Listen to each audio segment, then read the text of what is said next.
Welcome back, everybody, to Gears Pro League Split for day number 8. I'm Taylor Reflections Double, joined by Guy Blaze. We're moving into our final series. The series to determine first place, Rise and Pittsburgh Knights. Yeah, it's going to be a bomb series, okay? You know, especially the way that we have Rise remaining undefeated, okay? You know, we've seen them come in some series down 2-0, come back and win it, okay? Backs up against the wall, and they show that, hey, we are the defending champions, and that's why their record look as good as it does now.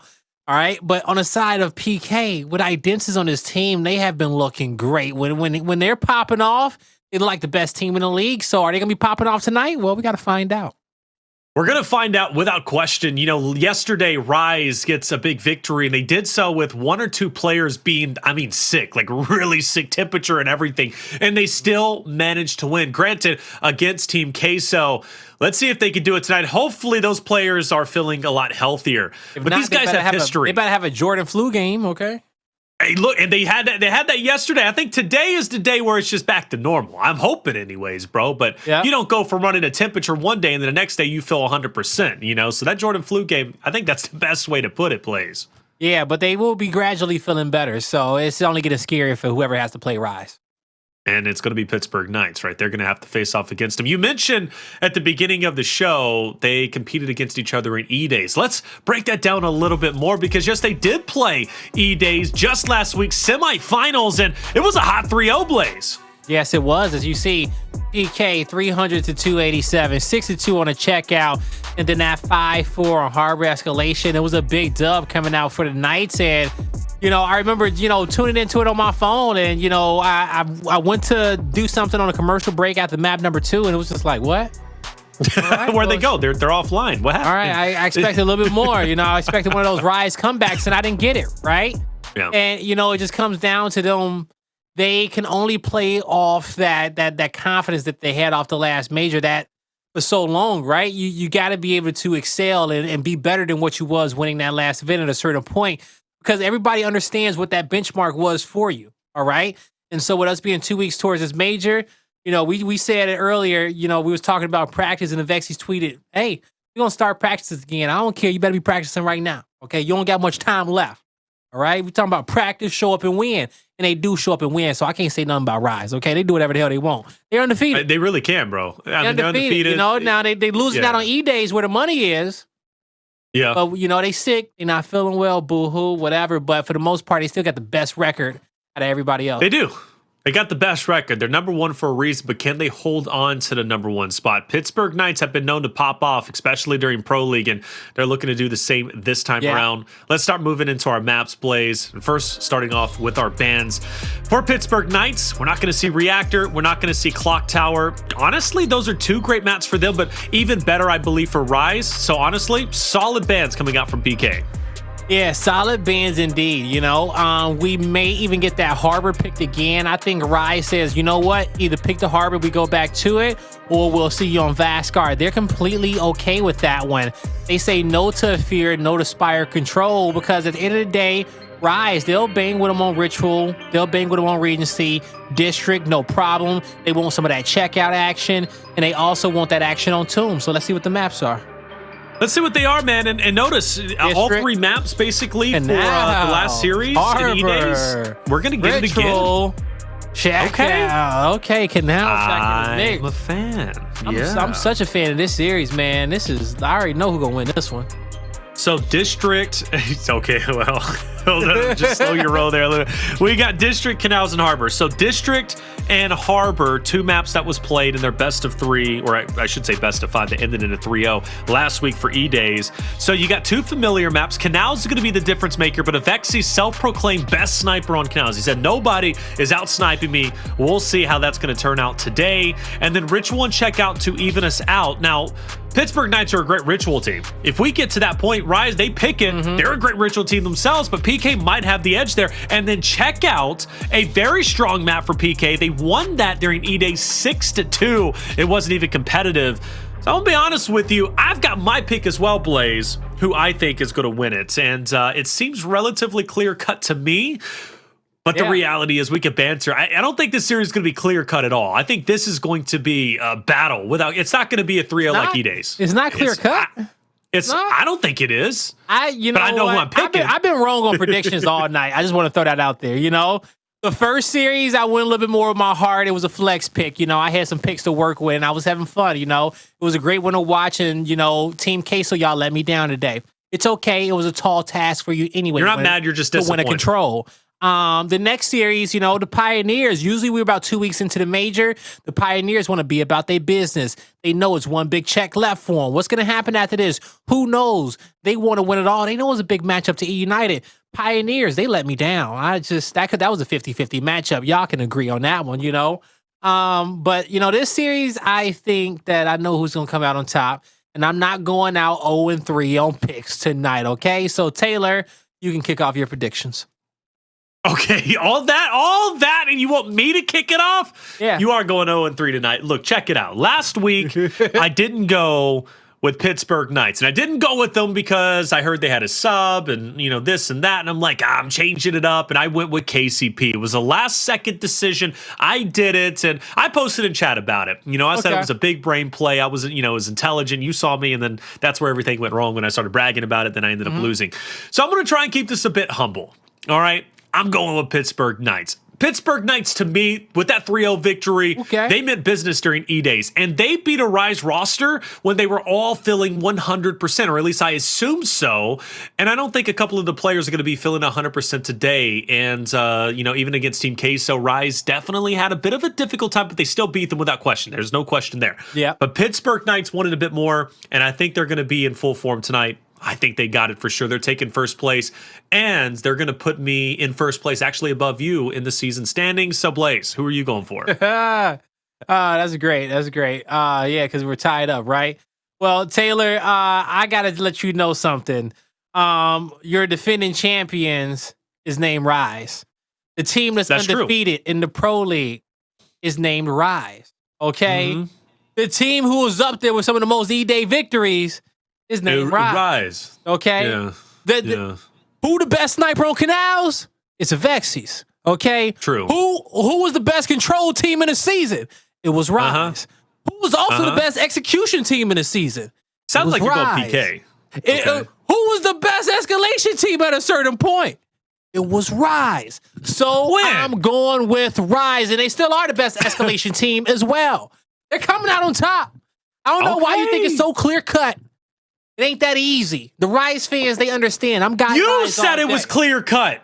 All right. You said it was clear cut. I tried to take a step. You said that too, and you picked PK. This ain't working. Give me red. Come on.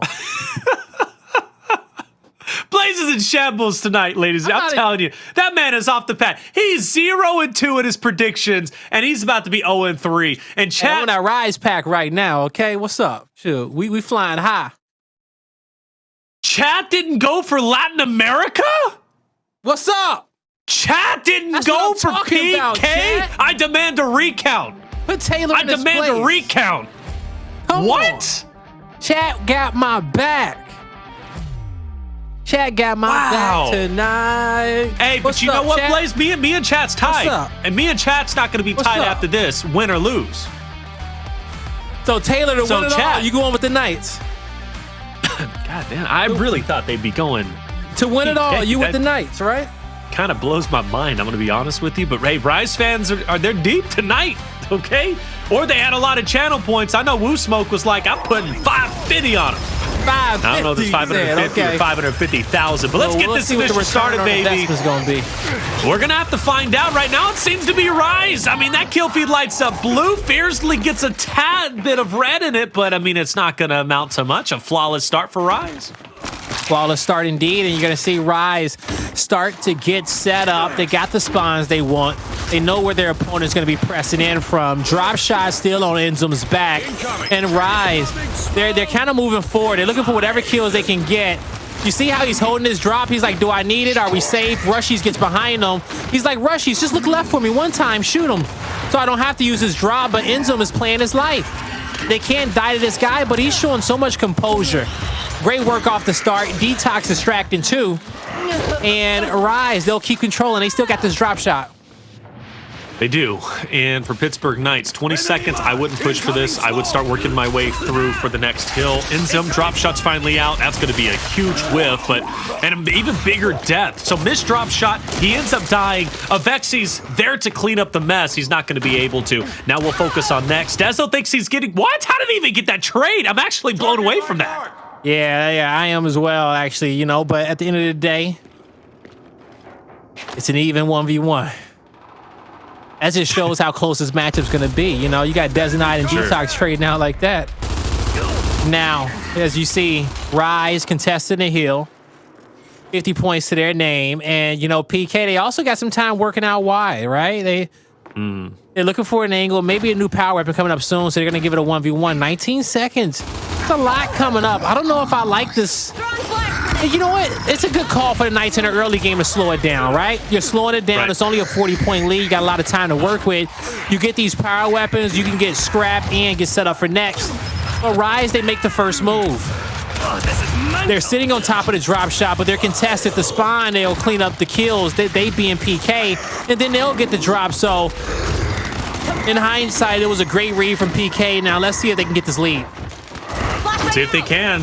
Only a 40-point deficit, not the worst case scenario. They're filling each other out. They're getting warmed up. Dezo drop out. It does connect on a Rushiez. I thought it was a bit short, but it works out. A second will fall.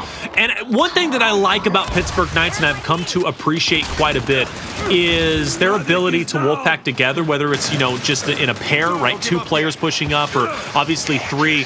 You know there's going to be an additional PK member that you're going to have to battle against, even if you take that one, and that forces you to try and make consistent highlight plays. Now, another thing that I appreciate about Rise is what we just saw Avexys do a little bit earlier, or Rushiez do so consistently, and that's hiding in the shadows and discombobulating your setup or discombobulating your rotation, because one's hiding in the shadows and he's just going to chunk you. So you got strong suits from both ends, and when you put them together, it allows for an interesting matchup. Blaze, Rise is holding on to the secondary hill. Yeah, they are. And this is still off the back of that lead that they got early on. And the reason why I say that is because in that last fight for power weapons, the way that hill trickled down and the way that it was played off slow since PK made that decision, they could fight and put themselves in a position to get spawns for next as their opponent was still trying to play for some time, right? Play to use those weapons. There was a limbo, a time of limbo where Rise had this lead, but they had all this time to work with to get positioning for P3 specifically. And so far, they're still good. They're feeling comfortable. The Knights really hasn't gotten any advantages up against them so far, and they're still looking for those. And as they press in through the door now, Avexys stays tucked in the corner, knowing that he has help from behind. He puts out a great shot, kill being traded. A me shield there, help to gatekeep. Might as well be a 3v2 with that me shield in play at this level of play. But you see the members of the Knights, they roll through. They get these downs with ease. Double revive. A deep flash comes in. There's the cleanup. Multiple players down. Rise working in tandem. I love that DeToX has the flu and he's still popping off. Like, you know, 5,900 damage done, nearly the most in the lobby. I think in 3rd place right now behind Rushiez, and then on the bottom end of Raver. But, you know, DeToX isn't going to let the flu stop. Someone pointed that out in chat, and I absolutely agree with that. He didn't let it stop him yesterday, and he's not letting him stop, or it's not stopping him today.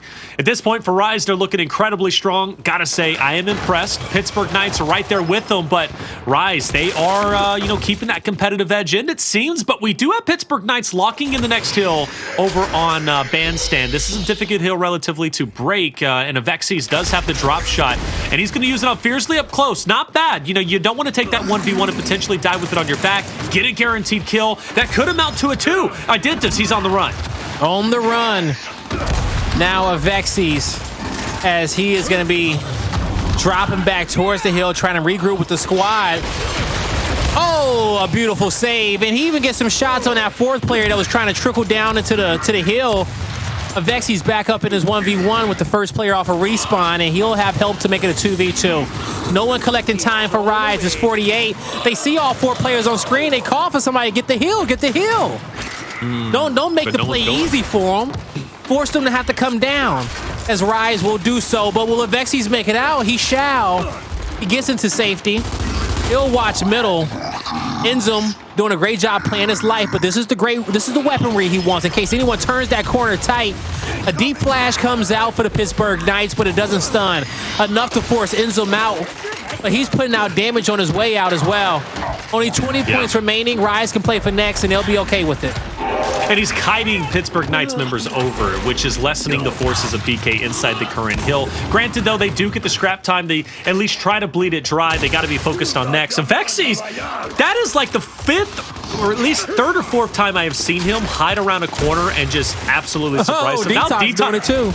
You remember I said what I like about PK, but what I like about Rise is hiding in the shadows. Now DeToX is getting in on it. So you got Rushiez, DeToX, and Avexys who are all just hiding around corners, and PK aren't clearing them at all. And you know who they learned it from? One of the players who's going to go down as one of the greats in Gears of War history. You know, it's the Rushman himself, okay? You know, he's one of the sneakiest players in our league. And, you know, he has been someone to stick so true to his gameplay and has got him so many victories. You know, yeah, man, this entire Rise squad got a little bit of that essence, knowing how to play their life. Be annoying, be a difficult kill to acquire, making every fight as hard as possible for their opponent, not giving them any time to think. Just DeToX, he'll take one to the grave. Now it's a 3v2 on the map. What does Rise want to do? They got some wiggle room, some time to play with. If they lose this fight, they got to get down low to hotel. They're getting these down low spawns. But what's most important for Rise in this moment, fight sooner rather than later, and they're going to rush this back. Raver backing up. It took quite a bit of damage. Shots onto Rushiez, but unfortunately Raver is going to fall. Second one will fall. Matter of fact, that was 3 down momentarily. That gives confidence to Rise to push forward. They will do so. In green, DeToX hits the final pellet onto Dezo to secure mid. 35 seconds for drop, so that was just a fight for the transition. Pittsburgh Knights have yet to break 100 points. Meanwhile, Rise is on the threshold of breaking 200. Now, you mentioned getting over towards the next fight. We are currently here. DeToX has fallen. Pittsburgh Knights could very well have a rare shot at having the first initial points off of a fresh hill. They haven't been able to do that consistently since the start. They have not. They have not, but they have been trying their hardest. Now it's PK with this setup. I like it. They're matched up too in every lane, man on man. I'm scared for them though in that middle lane. They will shift some help over for DeToX, and that mid lane is just one player. It's player 4. He gets angled out. The last 2 members of Rise in the hill contested. They got a drop to work with. Only splash damage. They get 1 kill there. They can charge forward, but there's the flank from Dezonide, thinking it's that much harder for Rise. Yeah, they connect on one of those drops. That's a different fight.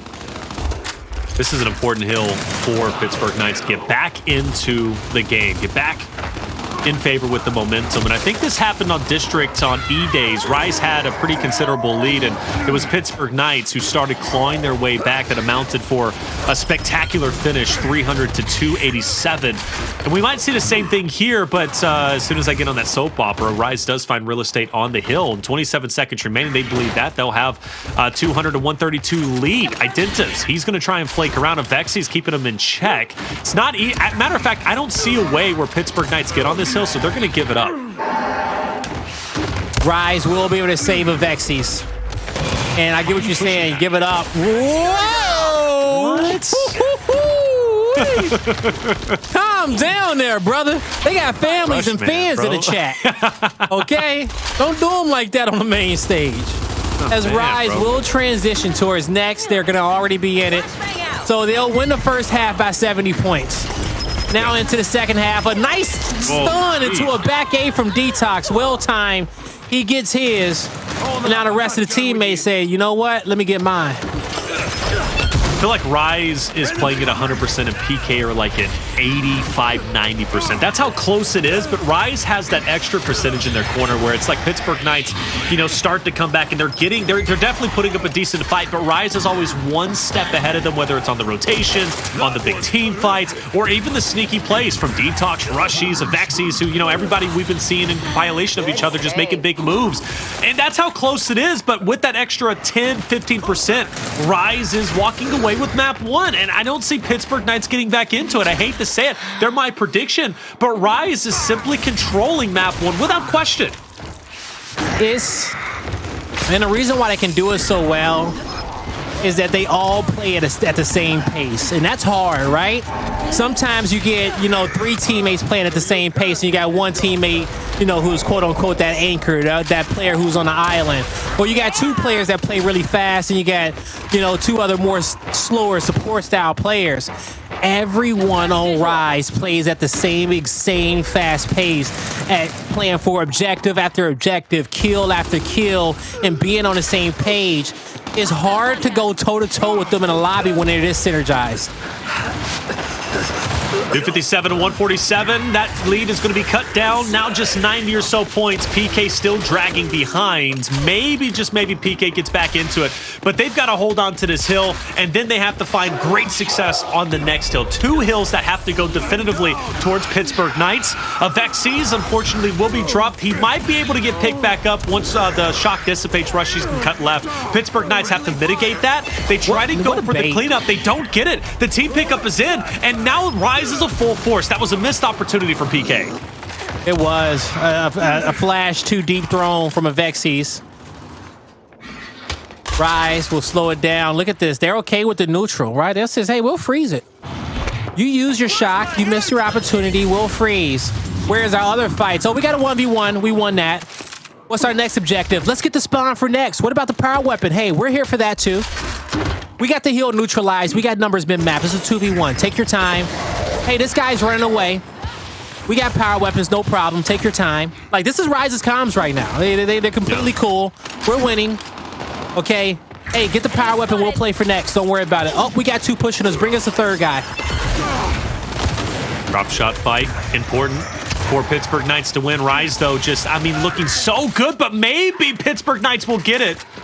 And drop shot will go to the way of Dezo, and they can also focus their attention on the next hill. This won't be a turning point for PK because, again, they still need 2 more hills to find success or to even make this competitive. But it could be at least a start to a comeback or a start to something. But it is concerning that Rise gets into the hill as easily as they do. Dezo might want to use the drop shot. Oh, no! And that's what I was worried about. Yes, his teammates still control the hill, but Blaze, the drop shot goes to waste. He could have backed away in that moment. He could have preserved the drop, but he doesn't do any of that. He gives his life away, unfortunately, despite a valiant effort in that 1v2, but it wasn't enough. And that right there, that drop shot would have been massive in stopping Rise getting onto this hill. They could still take it, but I mean, or they could still hold. They need, like, on average, Rush probably has some of the most impactful single kills on the map. You know, like how he pinpoints the drop shot out of all that, out the entire chaos that's happening on the hill. He says, you know what, I want you. I'm gonna get you before I go to the grave, and he does that. Rise contesting the hill. It's a 1v1 there and checked up in the middle.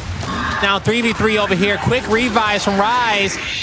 Because they're closer, they may come out on top winning this fight. But when it comes down to the Wolfpack battles, PK, they show that, hey, in this type of play style, we are better.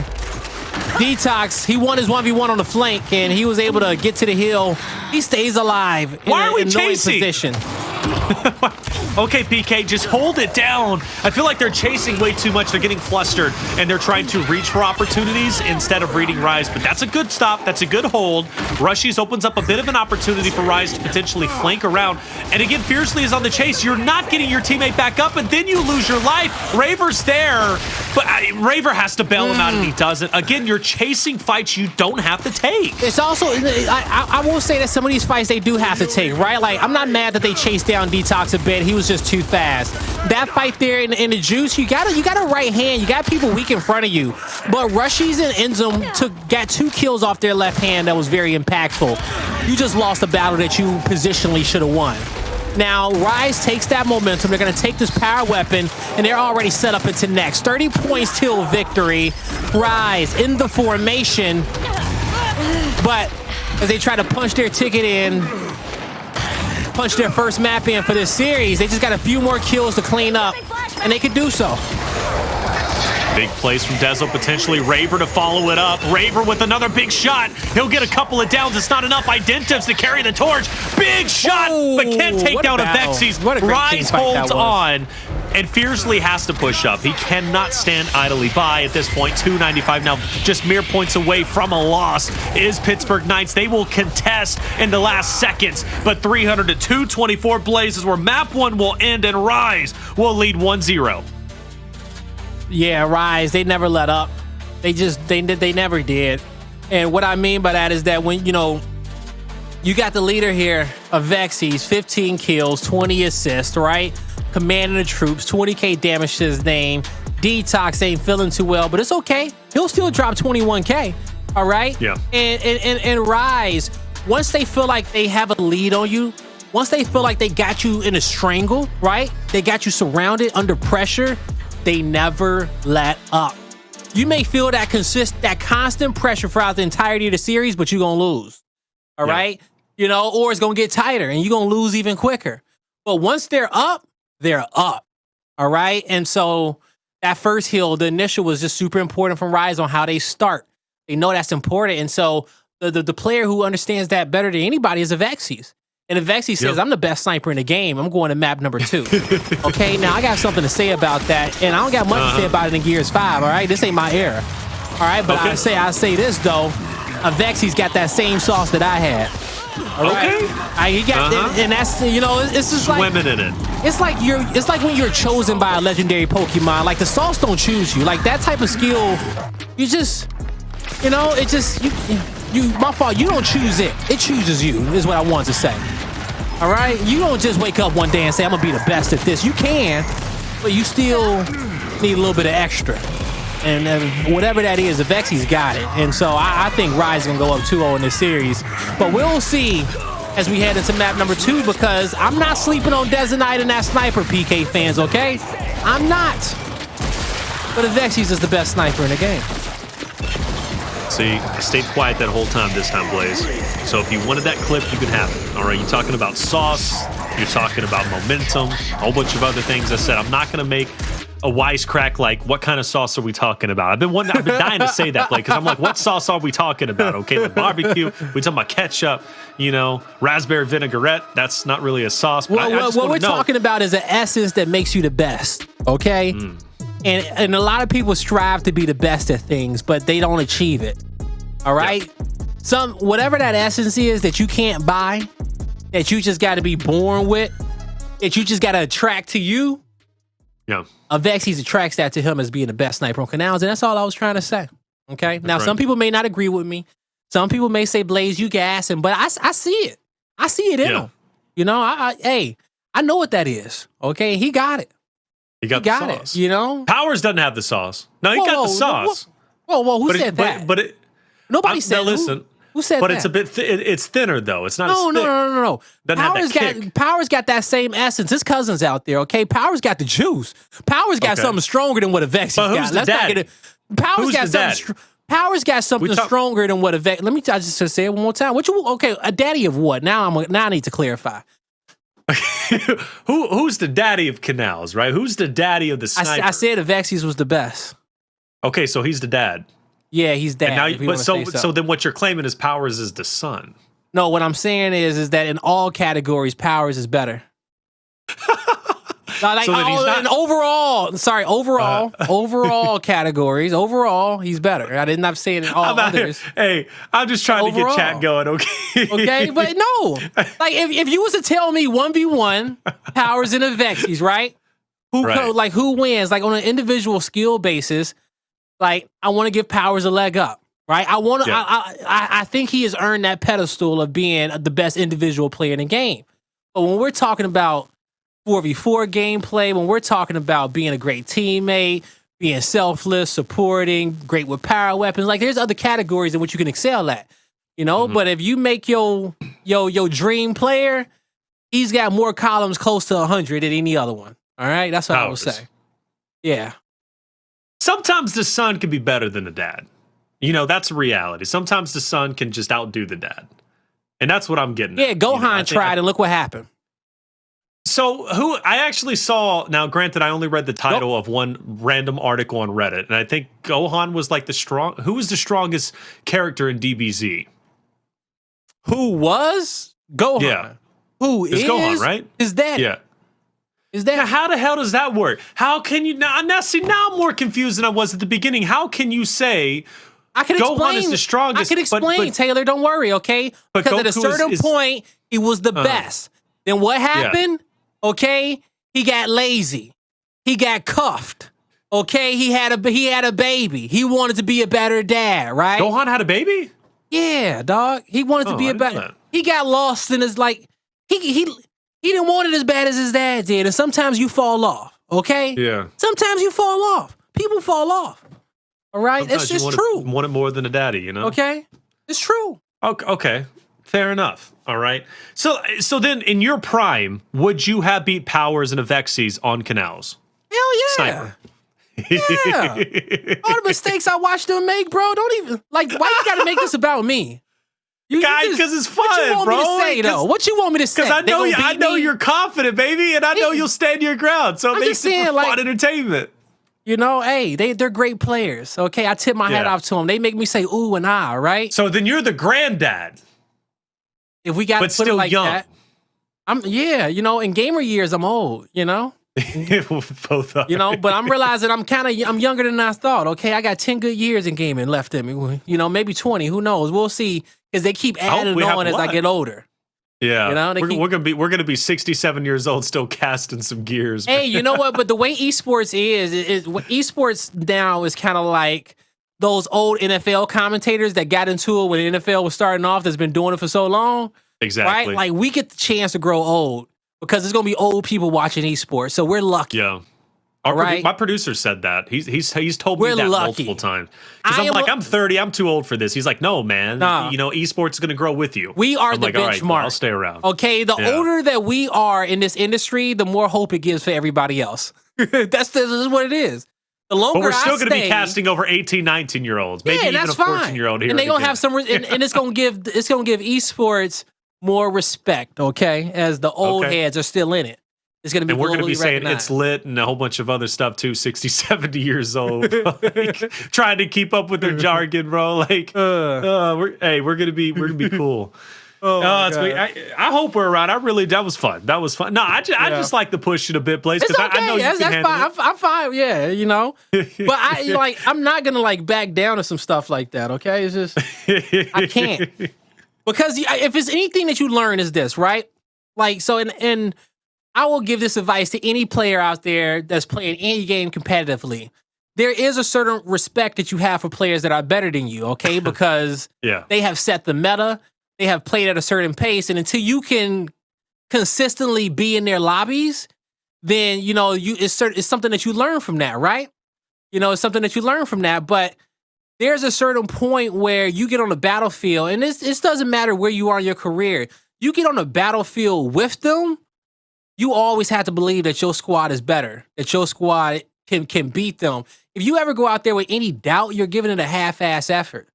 All right? Like, you simplify any game, it comes down to man-on-man.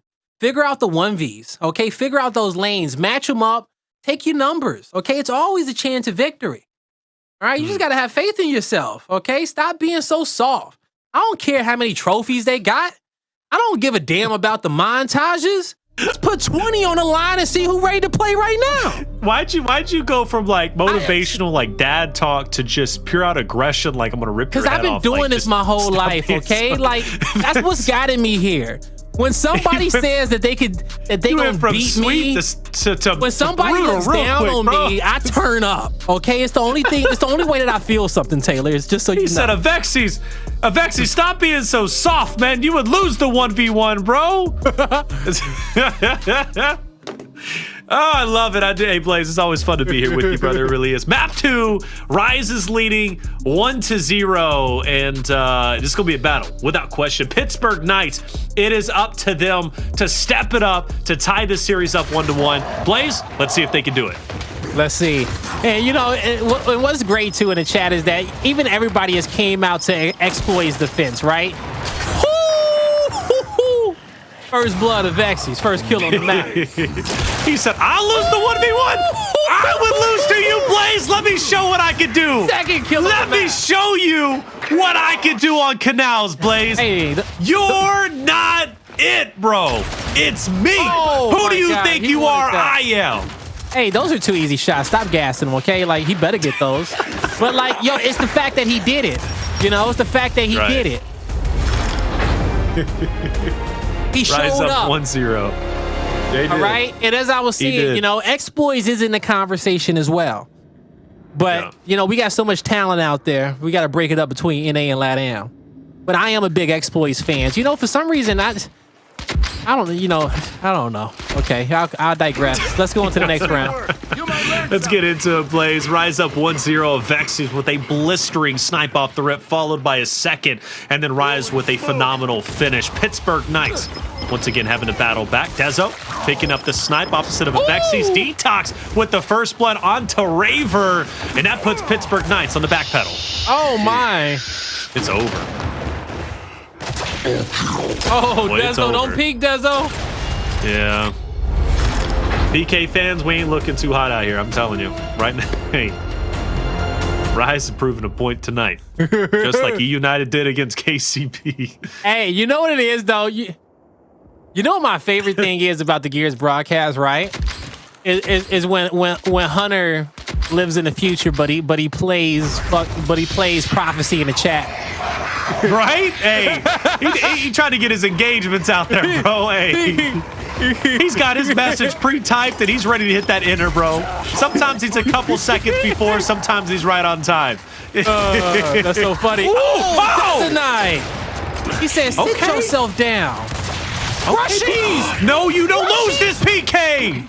Oh my God, Rushiez is looking for him. He almost got that chunk. Oh no. He got the nade. He is a nuisance. Oh, okay. Dezo. There was that chance. Oh my God. What a map. There was a chance. There was a sliver of hope, though. When Rushiez hit that 2, I was like, not like this, PK. I love how you talk about the best sniper in the game for like 3-4 minutes and Dezonide and the Avexys. It's like, you know what? I don't give a damn what you say. Okay? I'm about to come out here. I'm about to come out here and put on a show. That's what I want to see. All right? We got a chance to see it earlier today with powers and handles, and now we get to see it again. I think all our professional teams have been saving Canals for the major, and we'll start seeing it pick more because it's a simple map.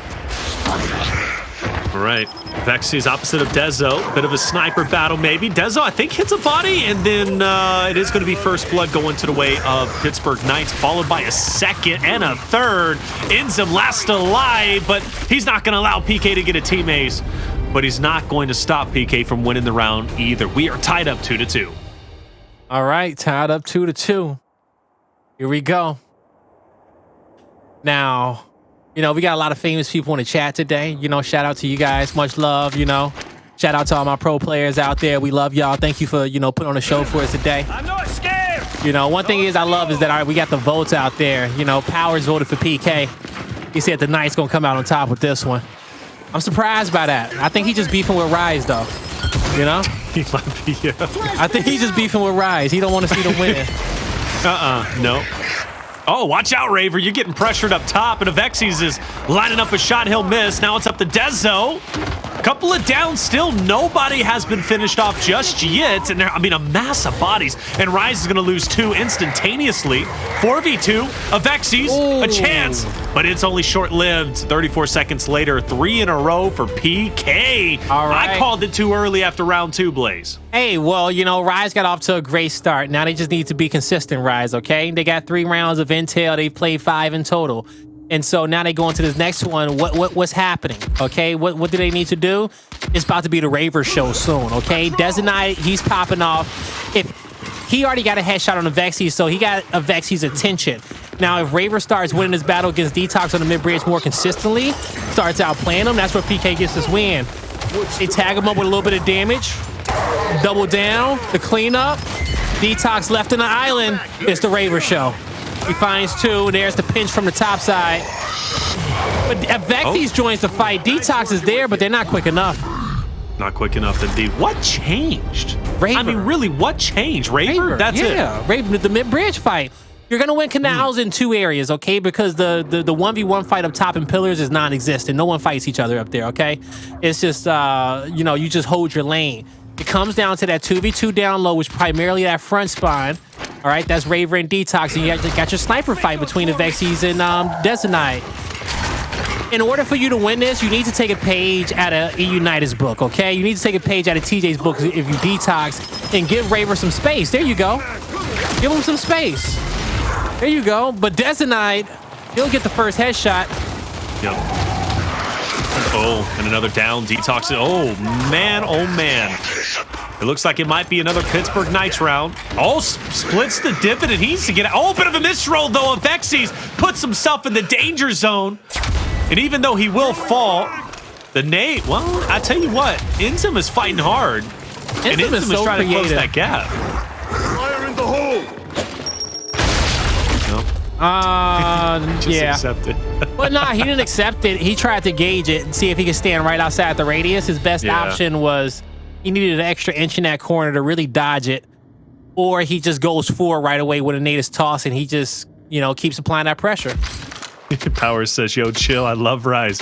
Trying to show some love to Latam, bro. So yeah, they're stirring a pot like me, bro. He's trying to make some channel points, okay? He scrimmed no more than we see him, okay? That's right. He knows what's up. He knows what's up. He knows. Yeah, that's it, man. PK up 5-2. And Avexys gonna get a good headshot onto Identivez. And that's great for Rise because a 4v3, it's been a while since they've had the man advantage off the rip.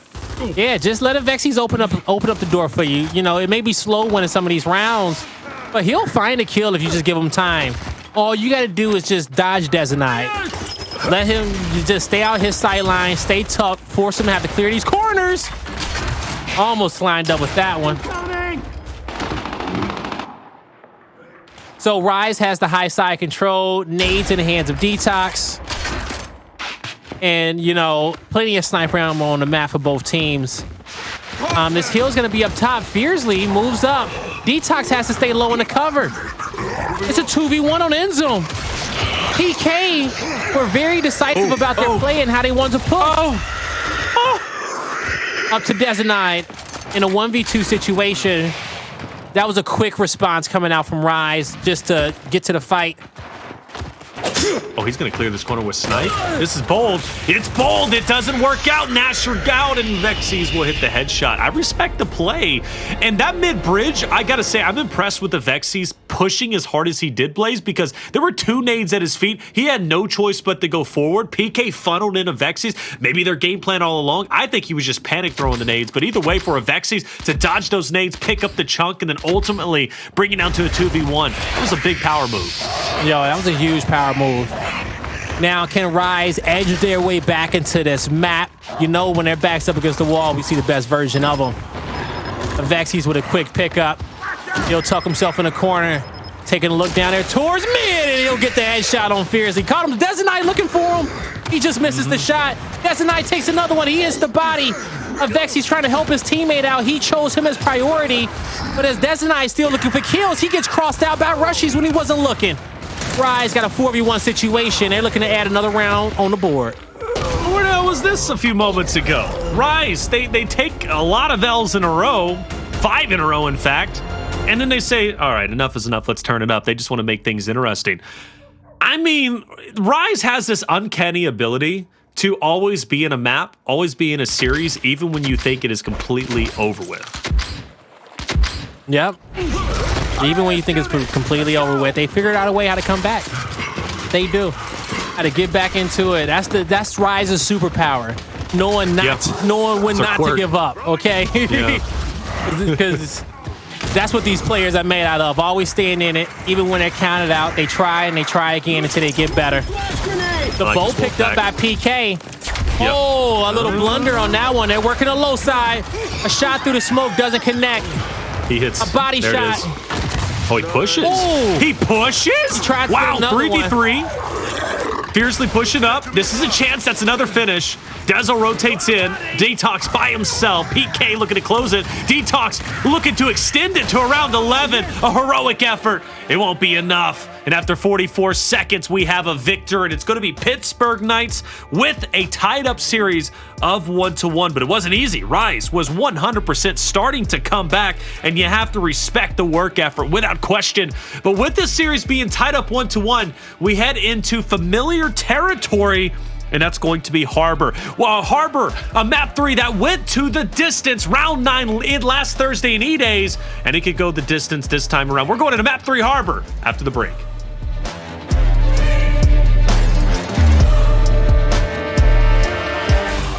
Welcome back, everybody, to the Xbox channel. Our final series of the Gears Pro League Split 4 Day 8 is well underway. We're tied up 1-1, and what an answer back from Pittsburgh Knights Blaze, winning Canals 6-4, but Rise definitely made it competitive at the end, but not soon enough. Yeah, not soon enough, but, you know, hey, it was a hard-fought effort.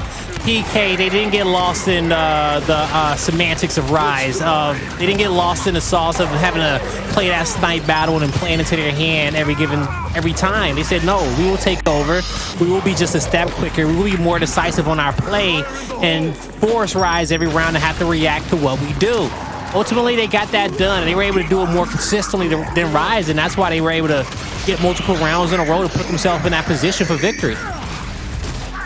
Big plays coming out from Fearzly. I know you highlighted Raver earlier, and he definitely was impactful in the 5 rounds won, but Fearzly went 11-5, 8 assists, 12,000 damage, literally nearly double that of anybody else in the lobby. And 2 first bloods and 3 revives. That man was literally doing it all.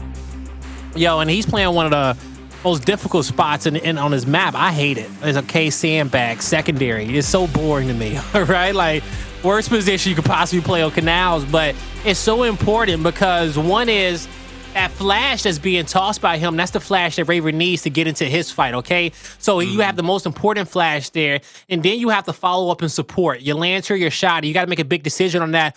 Also, as well, it's up to you to watch the bow. If things don't go right down low, you have to be able to follow up and take care of that. So it's the perfect position for Fearzly. And, you know, we see with him excelling at it, you know, he is able to make sure that he always does the most important thing he can do, and that's focus attention his way. Make his opponents have to focus on him because he's playing so well, even if he is not the first in a fight, even if he is not the primary target on paper like DeToX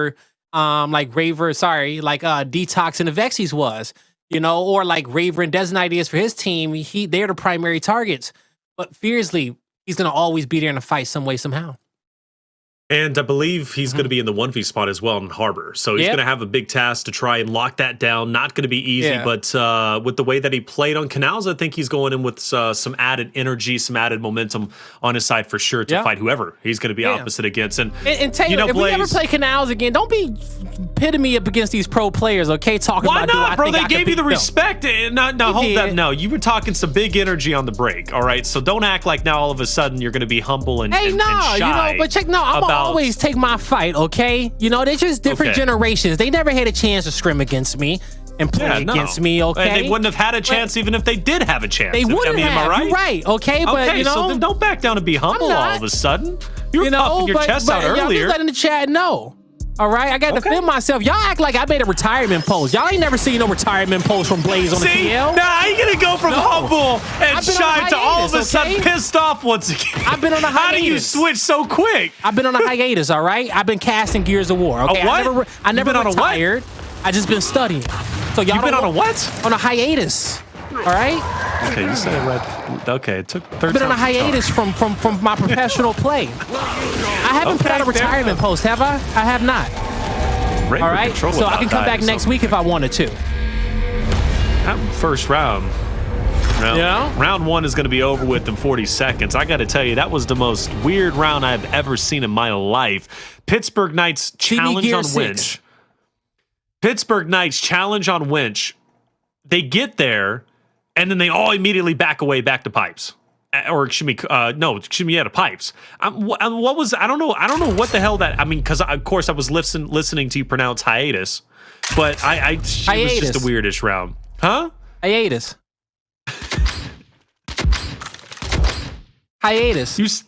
You're right. Remember your training. I said the same word the same time over and over. You need to clean your ears, all right? I do. Hey, I take a Q-tip every day, baby. I'm clean, okay?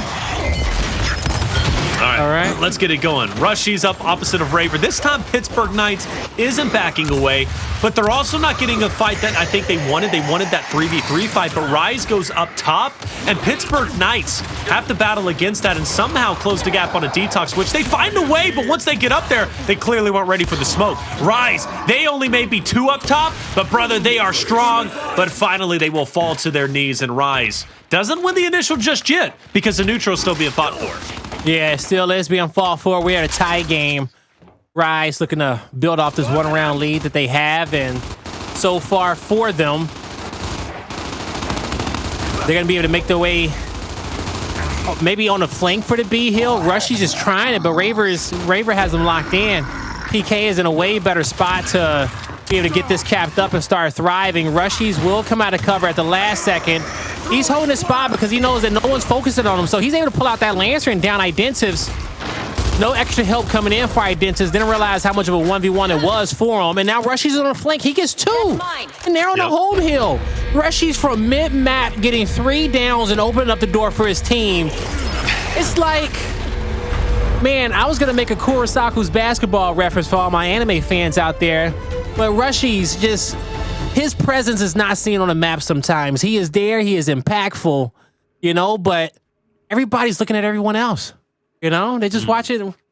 They just don't even see him coming. You're so worried about what you think the play is that Rushiez sneaks under you every time. So where you change the map. You've had 2 rounds that just were abysmally bad.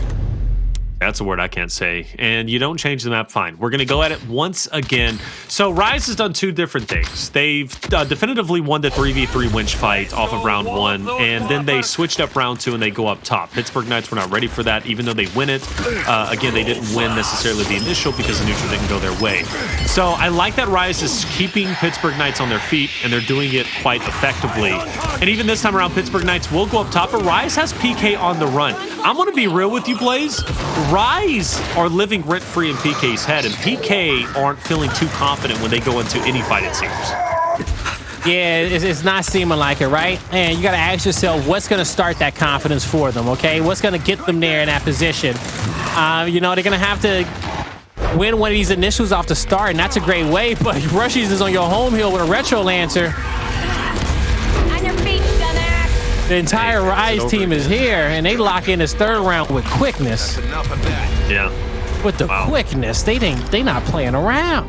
Brother, so we've had 1 round, and it was round 2 that was over a minute, and even then it was only 1 minute and 27 seconds. The other 2 rounds, I mean, look at the kills, brother.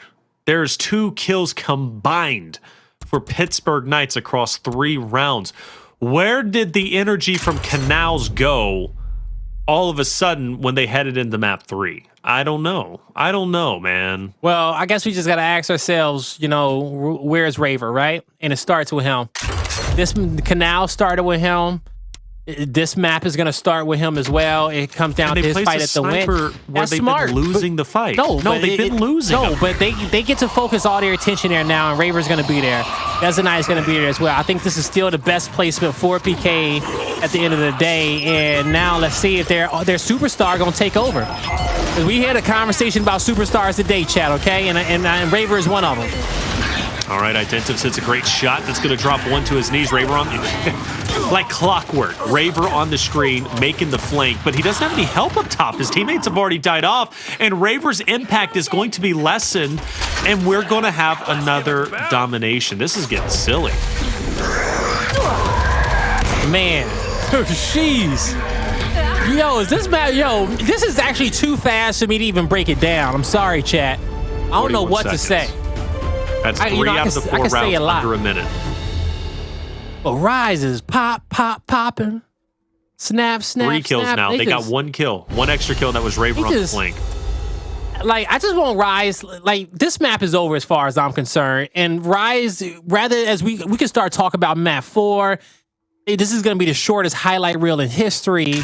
All if they just finish this round 5 with the same energy. If they finish this round 5 with the same energy, then this one goes down in the history books because PK, man, that was a dominant map too. Not dominant. It was 6-4, right? Dominant. But 5 in a row was dominant, but then Rise came back and brought it 6-4. Yeah. crazy.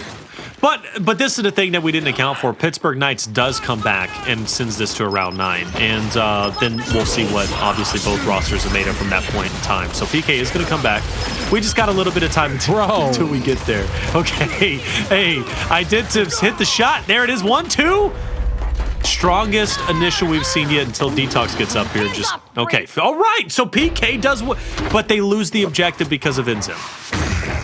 Yep. INZEM keeps his team in the game. He says, you know what? We've already got 3 rounds under a minute. The ratio is ours. You know, even if we get this 5th one by time, it's all good. 5-0 is a 5-0. Now you got PK holding the high ground. Rushiez got to watch his head, but he's moving around with confidence. He was trying to force his opponent to hit a shot. But Fearzly thinking so much about it. They get the down. This should be a headshot somewhere, and he will take down Avexys, but not Rushiez. Rushiez still has the nade to work with, and he could blind fire right over that cover onto Fearzly. Oh, he hit the wall instead. He tried it. He tried it, all right. He did. He finds a pixel to stay alive. Unfortunately, he does drop. This is a big push for PK, a much needed one, but the DeToX from DeToX is hurting. Absolutely hurting. He'll focus attention onto Raver. Avexys. Almost a good play onto Dezo. It's not going to matter. DeToX is hitting every single shot. Mind you, this man has the flu and is still playing the same standard and the same pacing you would expect him to be playing at. Player 1 Rushiez will save the day. Yo, this round gonna go to the wire. Don't be surprised if Rise wins it. PK has been real sloppy about closing it out. A big portion of that is because DeToX had that DeToX. He was putting out a lot of damage, and he was stopping that player in the 1v1 lane from pushing up from the home hills for so long. Rushiez flips the map. He just wants to play for the decap. He's playing for his teammates' cross as well. He knew what kind of help he was going to get by going out into the open. But ultimately, it's Rise with 2 heals to their name. They don't have the win condition. But if PK pushes into this hill recklessly, Rise may get it. Okay, so DeToX down. That's a bit of a trade. INZEM up top. PK, like you said, if they put up aggressively and they lose it definitively, which they don't. Thank goodness for PK fans all around. They will finally win a round. My God. Yo, Rushiez. Okay. Identivez got him. He's human. All right. Wow. Okay. Keep that energy. I did this. Keep that energy. All right. So I'm not going to get too excited yet, Blaze, but that is a round for Pittsburgh Knights. But again, when we get to that coveted round 9, who do you think is going to take it? Rise. Yeah. If we get there, it's Rise. We're not going there. Okay, we're not getting to a round 9 on this map, Taylor. You know, when we get to the round 9, I'm asking you, and you standing by. Yeah, it's Rise. Yeah. If we go that far, Rise definitely gonna get it.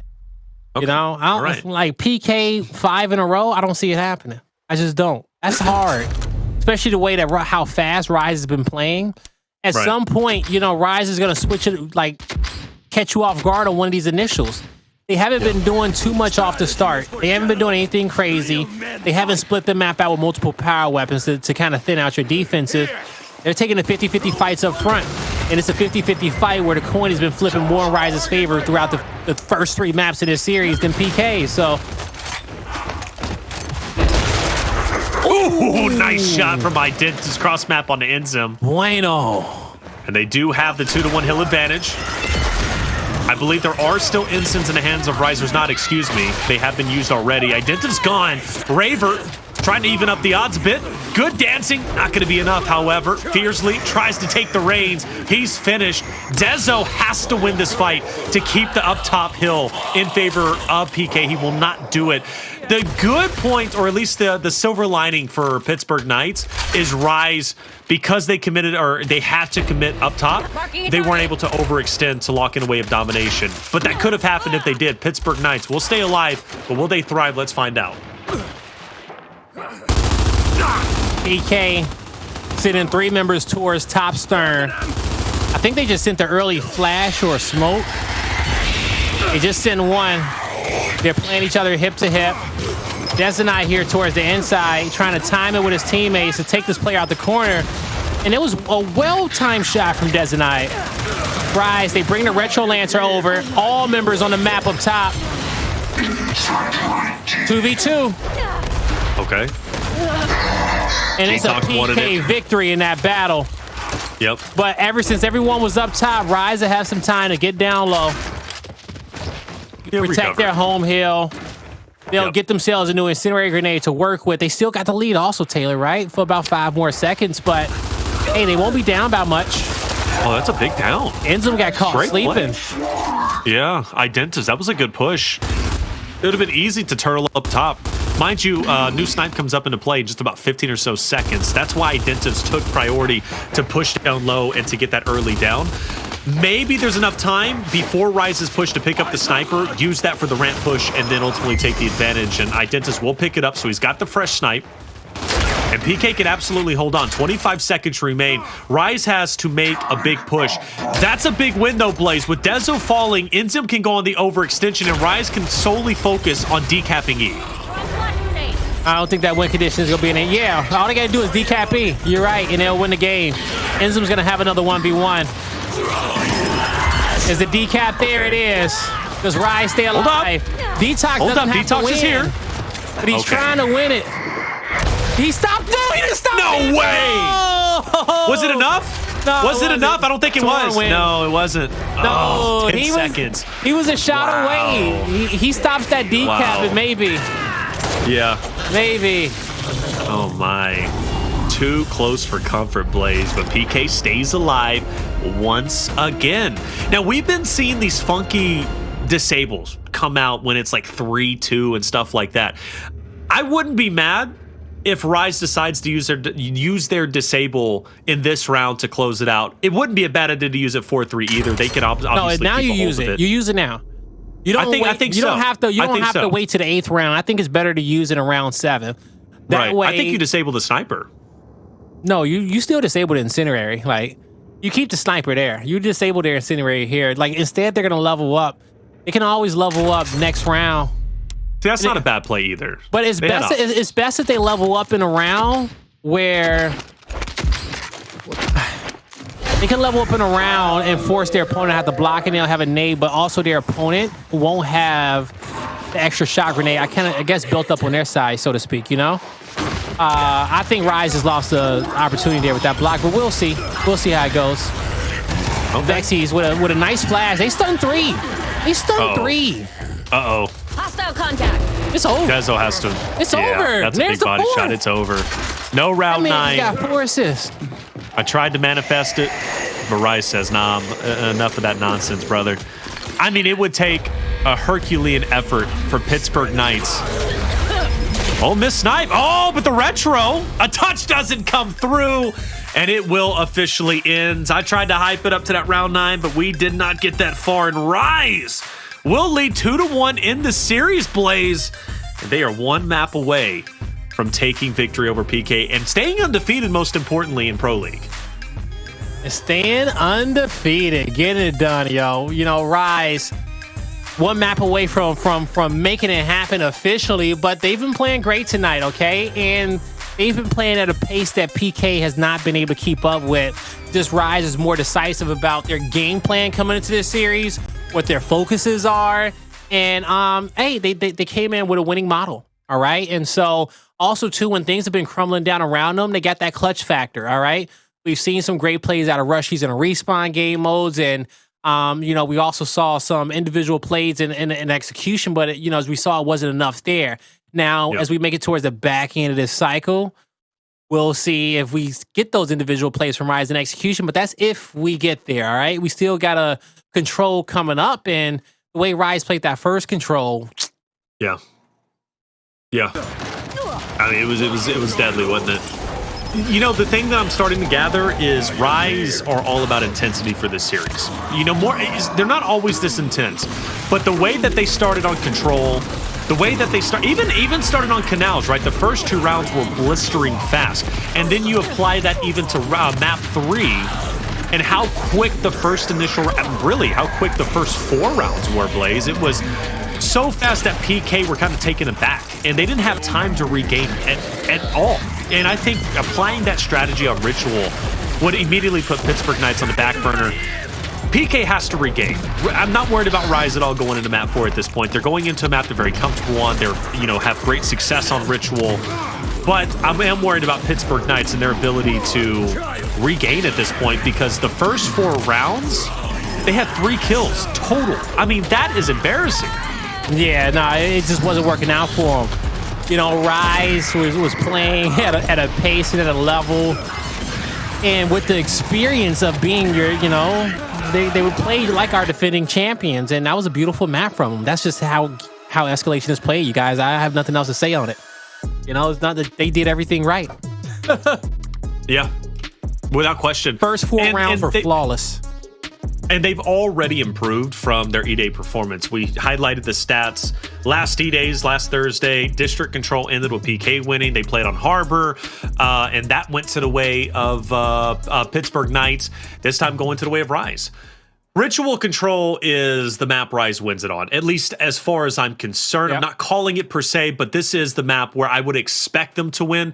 And I didn't set up the narrative, forgive me for that, but Harbor, in my opinion, was a must-win for Pittsburgh Knights, because I do favor map 4 in the way of Rise. So if we do go to map 5, it's because Pittsburgh Knights made a miraculous, or at least a miraculous turnaround, which they have shown to do in the past, but they're really going to have to dig deep. They're going to have to dig extra deep, because with the way Rise is playing, it's lights out at this point. And that's coming from a guy that voted PK to win this series.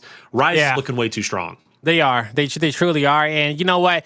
If I was looking at this, I would have had to probably say 1, 3, and 5 was PK's route to victory there. I wouldn't have, if I was to look at it early on, I wouldn't have thought PK was going to win that Canals up against Rise, but they did, right? So they made sure that they got themselves one of the first 2 maps, and then from that point on, we talked so much about PK on Harbor and their gameplay, right? At the winch, we didn't see that famous winch gameplay from Raver. We saw a lot of engagements up top, but, that battle, it was easy for Rise, okay? Even with PK putting that snipe up top, it just didn't work out for them the way that they wanted to. So now we go into Ritual Control map where, I think Rise is great, but PK is great on this map too. So, but Rise as a control team, they have been playing faster throughout these last 3 maps. We've seen that in their pace, okay? Outside of a map like Canals where you can get a little bit too technical on how you're playing. It's not so much about speed, it's just about hitting your shots. PK hit more shots. But when you add it all in, you get to the racetrack, which is Ritual, Rise at the pace they've been playing, they should come out on top. They're favored to take it here. But, hey, we go to that map 5. It's anybody's game, because it's just that map 5 energy and execution. It depends on who got the most players on a team, who wants it the most. If we go to map 5, Pittsburgh Knights can, I think, be the heavy favorite to win. I really think that, no matter the energy and the momentum in the past, because they'll be coming off of a big win, well, potentially a big win on map 4, and then Checkout is like their home turf. That's their best map. They're so comfortable on Checkout Execution. It is very difficult to beat Pittsburgh Knights on map 5, Checkout Execution. Checkout in general, even if it was map 2. So I would favor them, but they've got to get there in the beginning. And District, going back to that, was such... It wasn't a poorly played map from the perspective of Pittsburgh Knights. I don't think it was. Again, I think Rise was 10-15% better, but they were 10-15% consistently better across the board, and they never let go of the gas. Where Pittsburgh Knights, they really probably once or twice, they were set up early on a hill to, defensively. But before that, it was always Rise. Rise was always set up defensively. Rise was winning the majority of the team fights.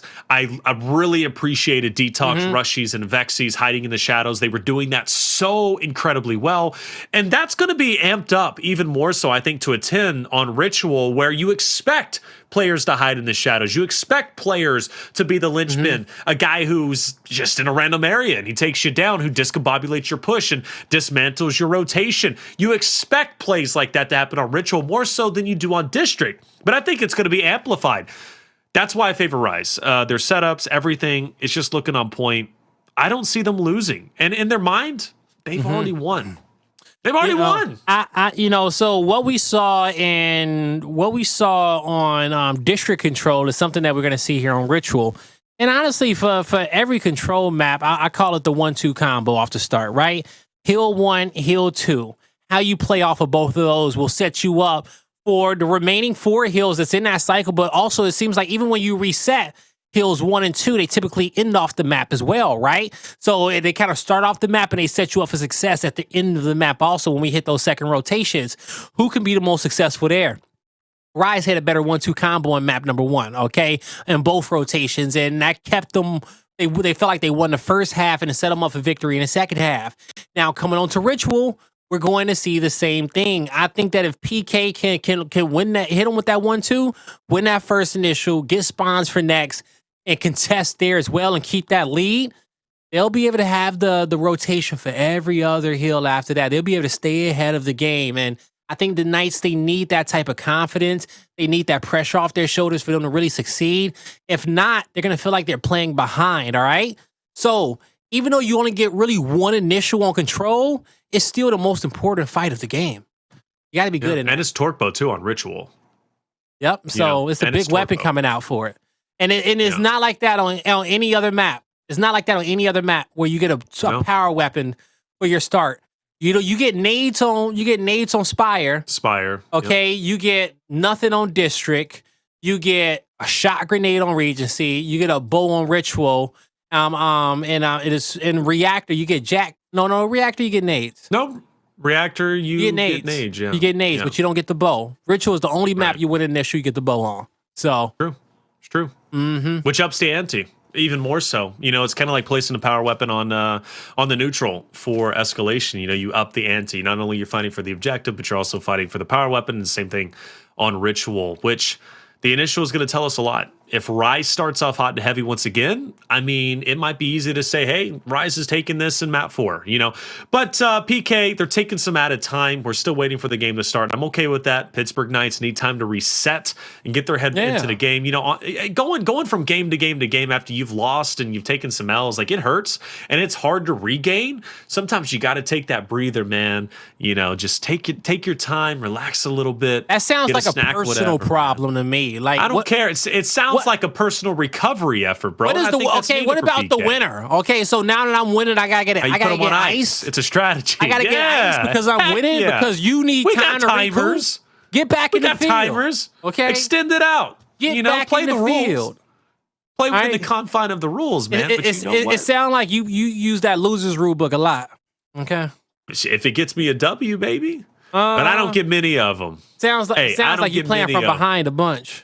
Okay. Hey, look, there's nothing wrong with You don't take a lot of L's, all right? Okay. You don't take a lot of L's. I say you don't take a lot of L's, Taylor. I will give you that. No, I said I do take a lot of L's. Why you defending me and saying I don't? Because I personally don't think you do. Okay. Hey, fair enough, man. I know one picture over at HCS. Apparently I took an L there.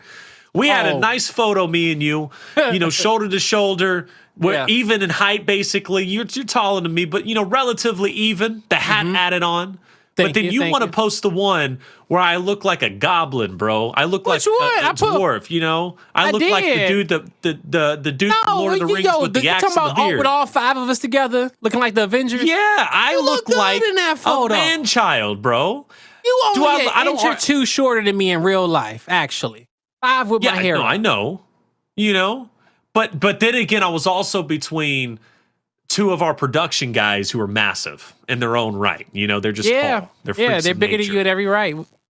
Yeah, you know, it's okay. My production got to be so mean to me in my ear. You know what? Chat can't hear them, and it's okay because it makes things funnier for me. But you know, does it though? Yeah, it does. It does. Because then chat look at us like we're crazy. Like, what are they talking about? And we be having whole side conversations, and we shouldn't. We shouldn't, but you know, the voice of God just be talking sometime, you know, and you can only break down map 4 so many minutes. You know what I'm saying? Before it's finally time, let's break. We broke it down map 4 longer than the map actually was almost. I mean, sorry, bro, map 3 we definitely did. Those first and that 4 was rounds. A short intermission. Yeah, we broke it down longer than the first 4 rounds. Okay, of map 3. Ridiculous. Yeah, but it was an average map for Escalation. But continue. It was an average. It wasn't that average, bro. Normally an average, I'd say about 900 seconds is average, and that ended 614 seconds. Okay. So it was relatively quick. You know, I got to get the stats, man. Right. That make me smarter, but I got to get the stats in the time. Hey, you said average 900 seconds on a map, and that one lasted 600 seconds. I wasn't expecting that. Now I want to get your opinion on a controversial topic. You know, Okay. Just kind of bring it all back together. We talked about All right. frosting and cake and stuff like that, and I accepted your opinion last night and your standpoint about the cake makes the cake.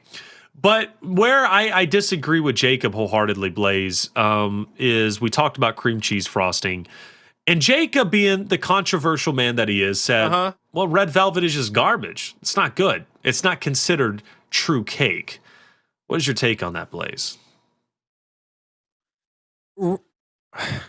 Red velvet is amazing as a cake. Okay, I'm sorry I didn't have all the context of that conversation when I came into the chat. I gave you the context. He said it was bad. He said it doesn't count. Red velvet is great. Okay, red velvet is a great cake. Red velvet gets its velvetiness from the chocolate. Okay, the chocolate in the cake, the smoothness of that. All right, like chocolate chips. No, it's made with chocolate. Okay, it's technically a chocolate cake turned red. Is the red velvet? Red velvet is chocolate cake. Yeah. What?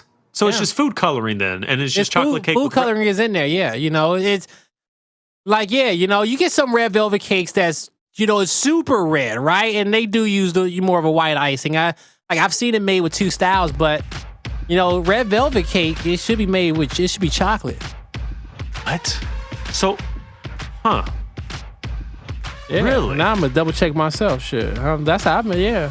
So all this time, red velvet, I've just been eating chocolate cake that's colored red with cream cheese frosting on top. Well, the cream cheese frosting, like we talked about it yesterday, like the cream cheese frosting, cream cheese frosting is the best frosting. Okay, you should have a cream cheese frosting on every cake if you ask me. All right? and Jacob disagrees with that. You don't want too much. You don't want too much frosting, all right? Too much frosting is a lot. I be shoving frosting off my cupcakes, You just need enough. Lather it up. Yeah, okay, you need enough. And, and in that, it should only make the cake about 10 to 15% better. All right? The cake should be the cake. Started throwing smoke. All right. But at least we agree on one thing. Jacob's wrong about the cream cheese and the red velvet. Yeah, Jacob. But blew my mind with the chocolate. And Rushiez got a more in-depth diet than Jacob, okay? Bruh, no, you can't say that. I know. Okay. Yeah, no, you can't say that. Yeah, that's completely false. I'm not we know lying. what Rushiez eat. Well, yeah, you are, because that man only eats chicken strips and fries. Like I don't even know if he eats fries. Okay? Hey, Pittsburgh Knights are off to a great start. Blaze, one thing we talked about was a strong initial, and that would be very telling. Well, it is telling because PK... How? Something happened. We just gonna lag out. We'll see if we're still in there. No, we're maybe not. Come on, man. Yeah, exactly. Yep. It doesn't matter anymore. That whole narrative, it's gone. Yeah, we got cocoa and red velvet cake. I was just double checking. Yeah. So, okay, basically... A lot of cocoa, yep. Yeah, yep. Red velvet cake icing. made with cocoa. What is ermine icing? Traditional recipes do not use food coloring with the red color due to non-Dutched. I don't know what the heck's going on in this. Anthocyan-rich cocoa. Sound good to me. I'm going to eat it either way. Anthocyan-rich cocoa. But, yeah, you do want some cocoa in a cake, and you want buttermilk. You want not a buttermilk, but you want a buttercream icing for that red velvet. Not a lot, just enough. You just want to garnish the top. You just want to get a layer on top of it, right? Then you want to garnish with it. And then if you guys are really about that life, chat, I'm going to put you on game. If you are really about that life and you want to take a cake to another level, toppings is one way, like fruit toppings, okay? I don't know about y'all, but I love nuts on everything, okay? But you put some nuts on there, but also a layer of jam. Like a fruit layer, like a thin layer of jam in between the cake. You know what I'm saying? You got one layer of red velvet. You can put like a layer of icing, a layer of jam, or just the red velvet, the jam, another layer, icing. Okay. Wrap that sucker, dollop on top. You got a great cake right there. Yeah, like especially you jam is a little bit better on a 3-layer cake, okay? You got a 3-layer cake. You stuff a layer of jam in there in the middle, okay? And you be gonna be solid, all right? Yeah. Mm-hmm. Okay. Yep. Just layer on. I like that. I blew your mind one time with strawberry pie. You never had that. Yeah, I never had a strawberry pie. This is a South You gotta thing. have it. But I know it's a real thing. Ultimately, at the end of the day, sweet potato pie is the best pie. No, I don't think sweet potato pie is the best pie. No, we'll definitely disagree on that one. Restart is it. And Rise, they've got the first tick. Momentum is definitely in their favor without question. Pittsburgh Knights have to fight back to regain the point lead and get rid of that point deficit. We'll see if they'll be able to do it. Let's see. Now, as you're going to start, as we are at the restart, Fearzly able to pick up one with that bow, but ultimately it is going to be Rise coming out on top. Will they? Never mind. Fearzly, last man standing. Has one bow left. No splash damage, but DeToX was taken out ultimately. And now Rise. They're getting picked apart one by one. They need to regroup, but it's hard for them right now. So, just so you guys know, we did have that restart. It is a full restart, so we're starting at 0-0. So what this, the points you see on the top left is the points you're going to get. So Correct. Obviously the goal is to reach 300. That's what we got. There was a restart due to some issues. But here we are. Rise down behind a little bit. Raver hits a great shot onto one, but you got teammates for a reason, and Raver will lose his life. INZEM will get back onto his feet. Pittsburgh Knights have a decent lead, but you better believe Rise are going to fight back because they do have the early real estate on the new hill. All right, now with that early real estate, let's see what type of equity they can get with this foundation, as INZEM will be able to pick up a kill on Dezonide. He'll control the top lane of the map. He may have another 1v1 soon. He ain't worried about that. He just wants the numbers. And you actually will see multiple players start stacking that top lane for PK. They know that these spawns may come in here towards the bottom, so they're being proactive. Fearzly will take damage first, but you don't get a lot of Rise players turning from their lanes, right? Everyone knows who their man is. Everyone's focused up. Player 8's kind of confused looking for his guy, but he just found him, I think. Through the smoke, Rushiez goes. Nobody to find, but he will find somebody soon, I'm sure of it. Identivez will pick up the second torque. Second torque going towards Pittsburgh Knights. Avexys. He 180'd and killed Dezonide. That was what I was talking about. The Dezonide and Avexys matchup in that standstill. Avexys left his matchup to go take the 2v1 and then turned around and took down Dezonide. That little individual battle set Rise up for success as you get a little bit of support fire from across the map to help the rest of the teammates win this 2v2 battle. Dezonide off the respawn. He'll save Raver. Saves Raver, Avexys. He does have the nades for himself, and he is closing the gap quickly against Identivez. With utility out, this is a chance for Identivez to take him down, but in slides another Rise member, and Identivez will fall. And mind you, Avexys doesn't panic throw the nade, so he still has those for the new hill that's coming up. Throwing smoke! A great flash to the side is going to push back Raver just a bit. But too much smoke there for Avexys to really have an impact on that side of the fight. From the inside, he's there. He tosses a nade. I think he self-destructed on the second one as he was going down. The first nade didn't do much. PK will be in this hill collecting most of the time. They also got the spawns as well, Taylor. Rise, they're finally a full 4. And player 7 is going to have to find a 1v1, but Rise, they're already in the hill. Oh, they're not wasting time. Nice, they know that they got numbers. Nice They're gonna lose the fight, Pittsburgh though. Knights. Yeah, they lose the fight, but that's a great hold from Raver's perspective. He literally sees everybody coming towards him. He takes down one with the first blood, quickly followed up with him dying, but Pittsburgh Knights, they had a game plan, and Fearzly, he could have went up the steps and potentially made a bit of a flank, but he stood his ground and helped from the low side. I think that ended up making a big difference. This time from Rise from the low side, they do at least contest the hill momentarily, but great utility usage from PK. That sends Rise back, but it doesn't mean Pittsburgh Knights just bunker down. No, they continue to push forward and apply the pressure. You can definitely tell Pittsburgh Knights are feeling more comfortable as the round continues. Yeah, they are, and they're playing quicker, and that's what they need to be. That's what they need to be doing. But that last fight, the fight before the last that Rise took, when they were coming off the respawn, I felt like they took it too soon before they were a full 4, right? But they took the fight so fast, and they brought their teammates enough time where they came off the respawn and they were able to get into the fight after only losing about 15 points. They were able to get another 4v4 retake attempt, right? Even though they lost it, it's a testament to how fast they're playing and what you got to do to kind of keep up to them, because they're always coming at the hill as a full unit in some form or fashion. But you got to figure out a way how to just reset and stagger them, slow them down, force them to have to think about it a little bit more. You you definitely see the gears hurting for Rise's perspective as they figure out how do we battle against Pittsburgh Knights? How do we break these hills? And even in that moment, they don't even go 1v1. It was just great damage from Identivez, and he has held on to this last torque bow for quite some time. He revs it up, puts it away. Actually, I think it ended up shooting out, excuse me, so he might not have it anymore, which means Rise might feel a bit more confident. You don't need to push that. Identivez stay in the hill, force Rise through that central choke point, get the damage. That's the better play. I like that Identivez ended up making an audible call and backing away. And Dezo has been on this flank. He's been on the outer edges of the hill. He goes in, but then he'll find a way to come back out. You need players like that. We were highlighting Rushiez, DeToX, and Avexys on District for doing that. I love that Dezo is doing that for his roster at the moment. Oh, he gets the kill. Makes it a 3v3. And his teammates were not able to get a bow, but player 5 doubles back to make sure he can get a respawn for his teammate. As they are getting pressed by 4 different members. That's a huge pistol down.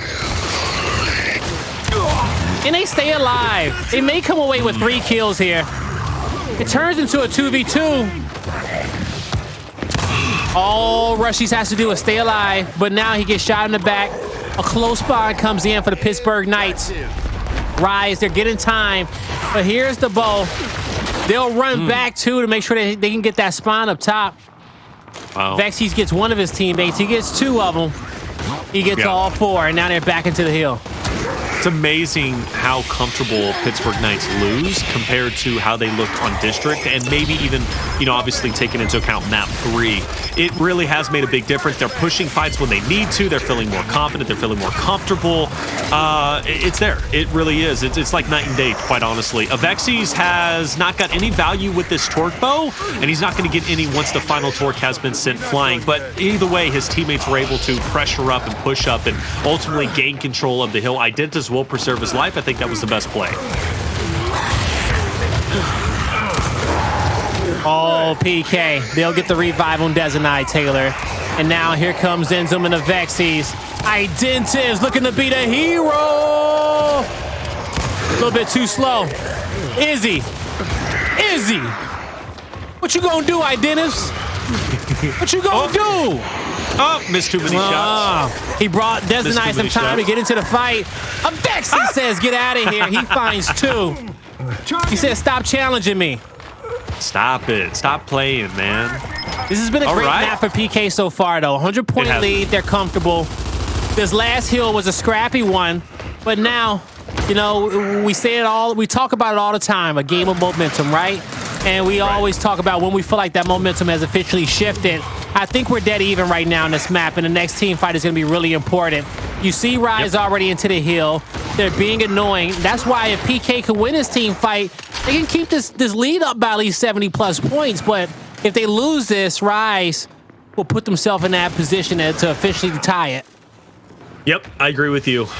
Momentum relatively even. This hill could absolutely swing the pendulum into the favor of Rise. You got a lot of value with Fearzly with the torque and a big momentum shifter. Nice shot. Catching INZEM on the flank is also huge as well. Even though INZEM is still there, the fact that he's spotted out means his impact on the flank is going to be lessened. One more player you got to take down. It's DeToX. It's gone. That is a tremendous break from Pittsburgh Knights' perspective, and I put a lot of weight into Fearzly. Yeah, Fearzly putting his torque bow to great use. 3 bows to work with. 3 targets in front of him as well. Goes for the little ankle shot, couldn't catch it. Oh, he hits the cover.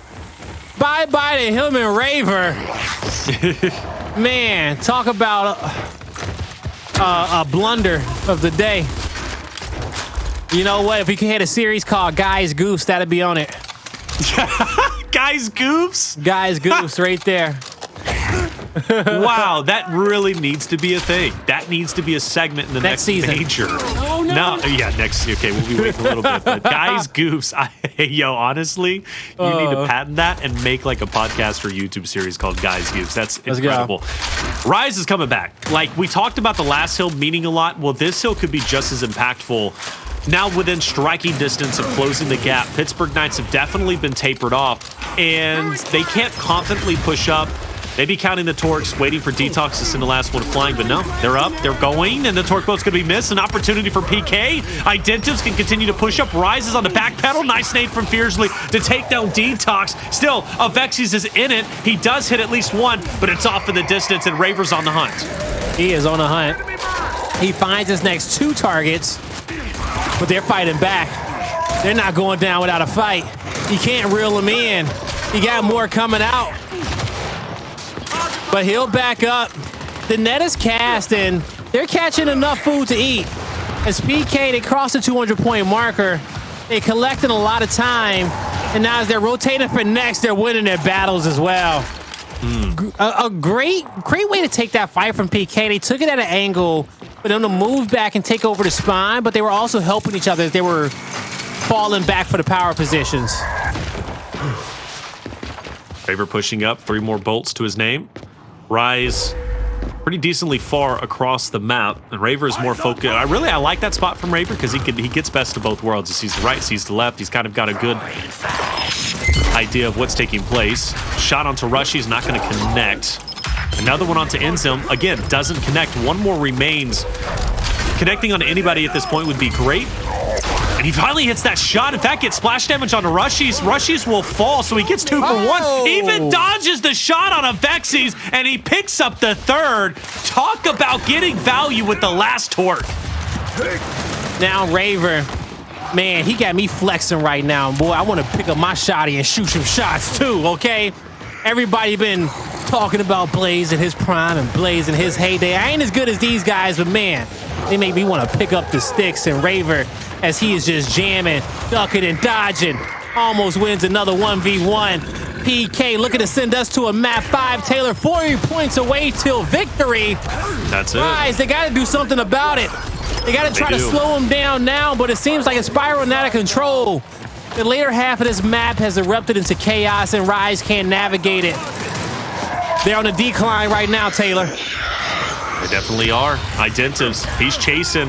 PK, they feel the momentum in their hands, and they are making the most of it. But they're making a controlled push. This isn't just recklessness, right? They're pushing towards the current hill. That is a big elimination from INZEM's perspective. And player 8 of Avexys will actually get INZEM back into the fight. And with Rise having a close spawn, it is now a 4v4. And DeToX with the added benefit of having the torque bow. Rise won't catch up off this hill, but man, they can make it competitive still. Don't count them out just yet. Their next goal is winning this team fight and crossing that 200-point marker. Can they stagger the deaths? Rushiez, will he stay alive? He will. He finds the perfect route. Dezonide finds a kill in the back spine, but he goes down, and it's a down too. Rise should be able to get back to the fight in time. Rushiez buys time for help. He misses a crucial back A. He hits 2. Where's I think a nade came through, but it's short. A flash from the flank stuns 3. They're all trapped. It's a double down. The help is there. Rise will clean house. They're right back into it. They are 1 team fight away, Taylor, from tying up. No, they're 2 team fights away from tying up this game. They just won 1 of them. Or have they? I mean, it's what, 26 seconds remains? That's actually enough to still win from Pittsburgh Knight's perspective. Now 24-23. Avexys gone. How much? 21? There's enough. Barely enough. Barely enough. I called it too soon. Maybe not. It might be 1 off. It might be 1 off. No, it's enough. But I think it's 1 off. It's going to be close, though. It's going to be close for sure. And surely Rise gets a touch. They're going to contest it. They're going to contest it. Not enough anymore. Rise gets the contest. But with the commitment and the downs, PK can sprint to the next hill. And they're actually already on it. They got 1 there. It's Dezo. Oh, it's close. 299, 300 to 220 is where it will end. And PK, against all odds, ladies and gentlemen, we'll be sending it to CheckoutExecution, our coveted map number 5. Hey, Rise fans, you thought it was going to be easy. No, PK has definitively fought back after winning a map 4-1 that could have, been argued.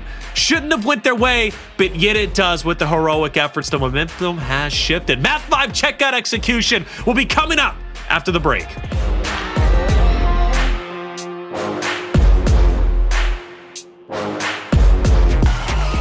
Welcome back, everybody, to Gears Pro League Split for Day 8. We're heading to a Map 5 Blaze, and I couldn't be more ecstatic.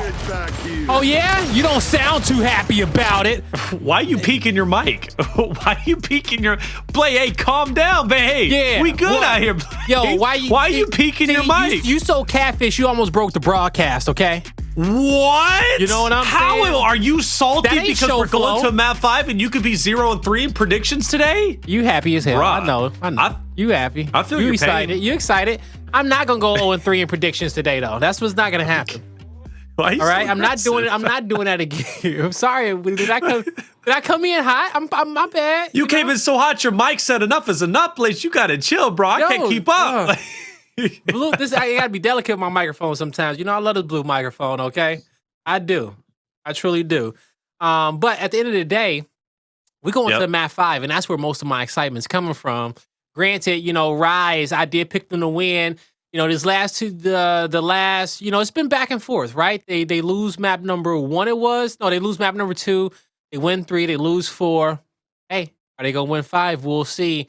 PK, they definitely want to be number 1 in the pro league, and they can do that with this victory. All right, they're 4-1.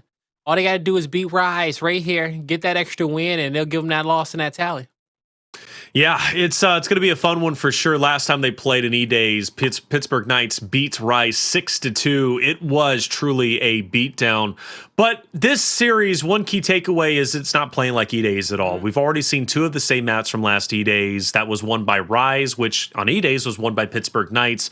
The point is, this series is totally separate and different. And it comes down to a map 5 where truly the biggest thing is, you know, do you want to win it? Do you want to win it? You know, does Rise want to win? Does PK want to win? An interesting stat that was brought to my attention after map 1 or during map 1 was Rise is 4-3 in series against Pittsburgh Knights so far this entire series. This could even them up 4-4. But the point is, Rise has more victories over Pittsburgh Knights this season than Pittsburgh Knights. It's 4-3. But that's not so much of a stat line to say it's a guarantee win on map 5, right? Who do you think has the momentum, and who do you really... I mean, I asked you when we go to map 5, who do you favor? You said Rise, but seriously, though, who do you favor? And why, more importantly? And just so I double check the map, we're going to checkout, right? Going to checkout. Yep, we are going to checkout. Okay, I always like to double confirm. You know, my memory ain't what it used to be. All right, We old. But hey, we're there, but we're here, just like both of these squads. And so I'm enjoying Rise more for this map is because number 1, I feel like when it comes down to every position on the map, you have 3 positions on checkout that could be very impactful. Like Canals, we talk about the 2, the front spawn at the bottom of bridge. We talk about the sniper position. Those are typically the only 2 that's going to really get you that first blood and set your team up for success. Well, on checkout, you have the back lane, all right? And then you also have the secondary position. So you got 2 on that map also. Avexys, I think he plays it very, very well in that back lane, and he'll do whatever to get sniped, okay? You know, he's a fiend for it, all right? And so he's able to see through what his opponent is doing. He's also knows the best opportunities to sneak through and get it. When you have a player like that, he typically takes a guy out the fight, and then also you have to always worry about him. So you go on towards the inside, right? And then you got one of the best mechanically skilled players going up against another, okay? 2 beasts, all right? It's like Godzilla and King Kong. It's Raver versus INZEM, all right? And that's a mental battle on, am I going to take the secondary and jump out wide and play the back lane? Am I going to play for nades right there, okay? Get a little quick pick, back up, use that utility to get kills, get other power weapons. That's a mental battle. Now, throughout the entirety of the night, Raver has been winning battles like that with force. Okay, I think he'll be the key to PK to take this series. If INZEM gets out, INZEM just needs to play for the team. If he does that, I think he can win that. And so you have your 2 matchups there. But for Rise, you got a third. You got Rushiez with the nades. All right? And if you don't go there and fight him, he will make great nade plays. He will flank you. He will mix it up. You do not want to forget about him on the map.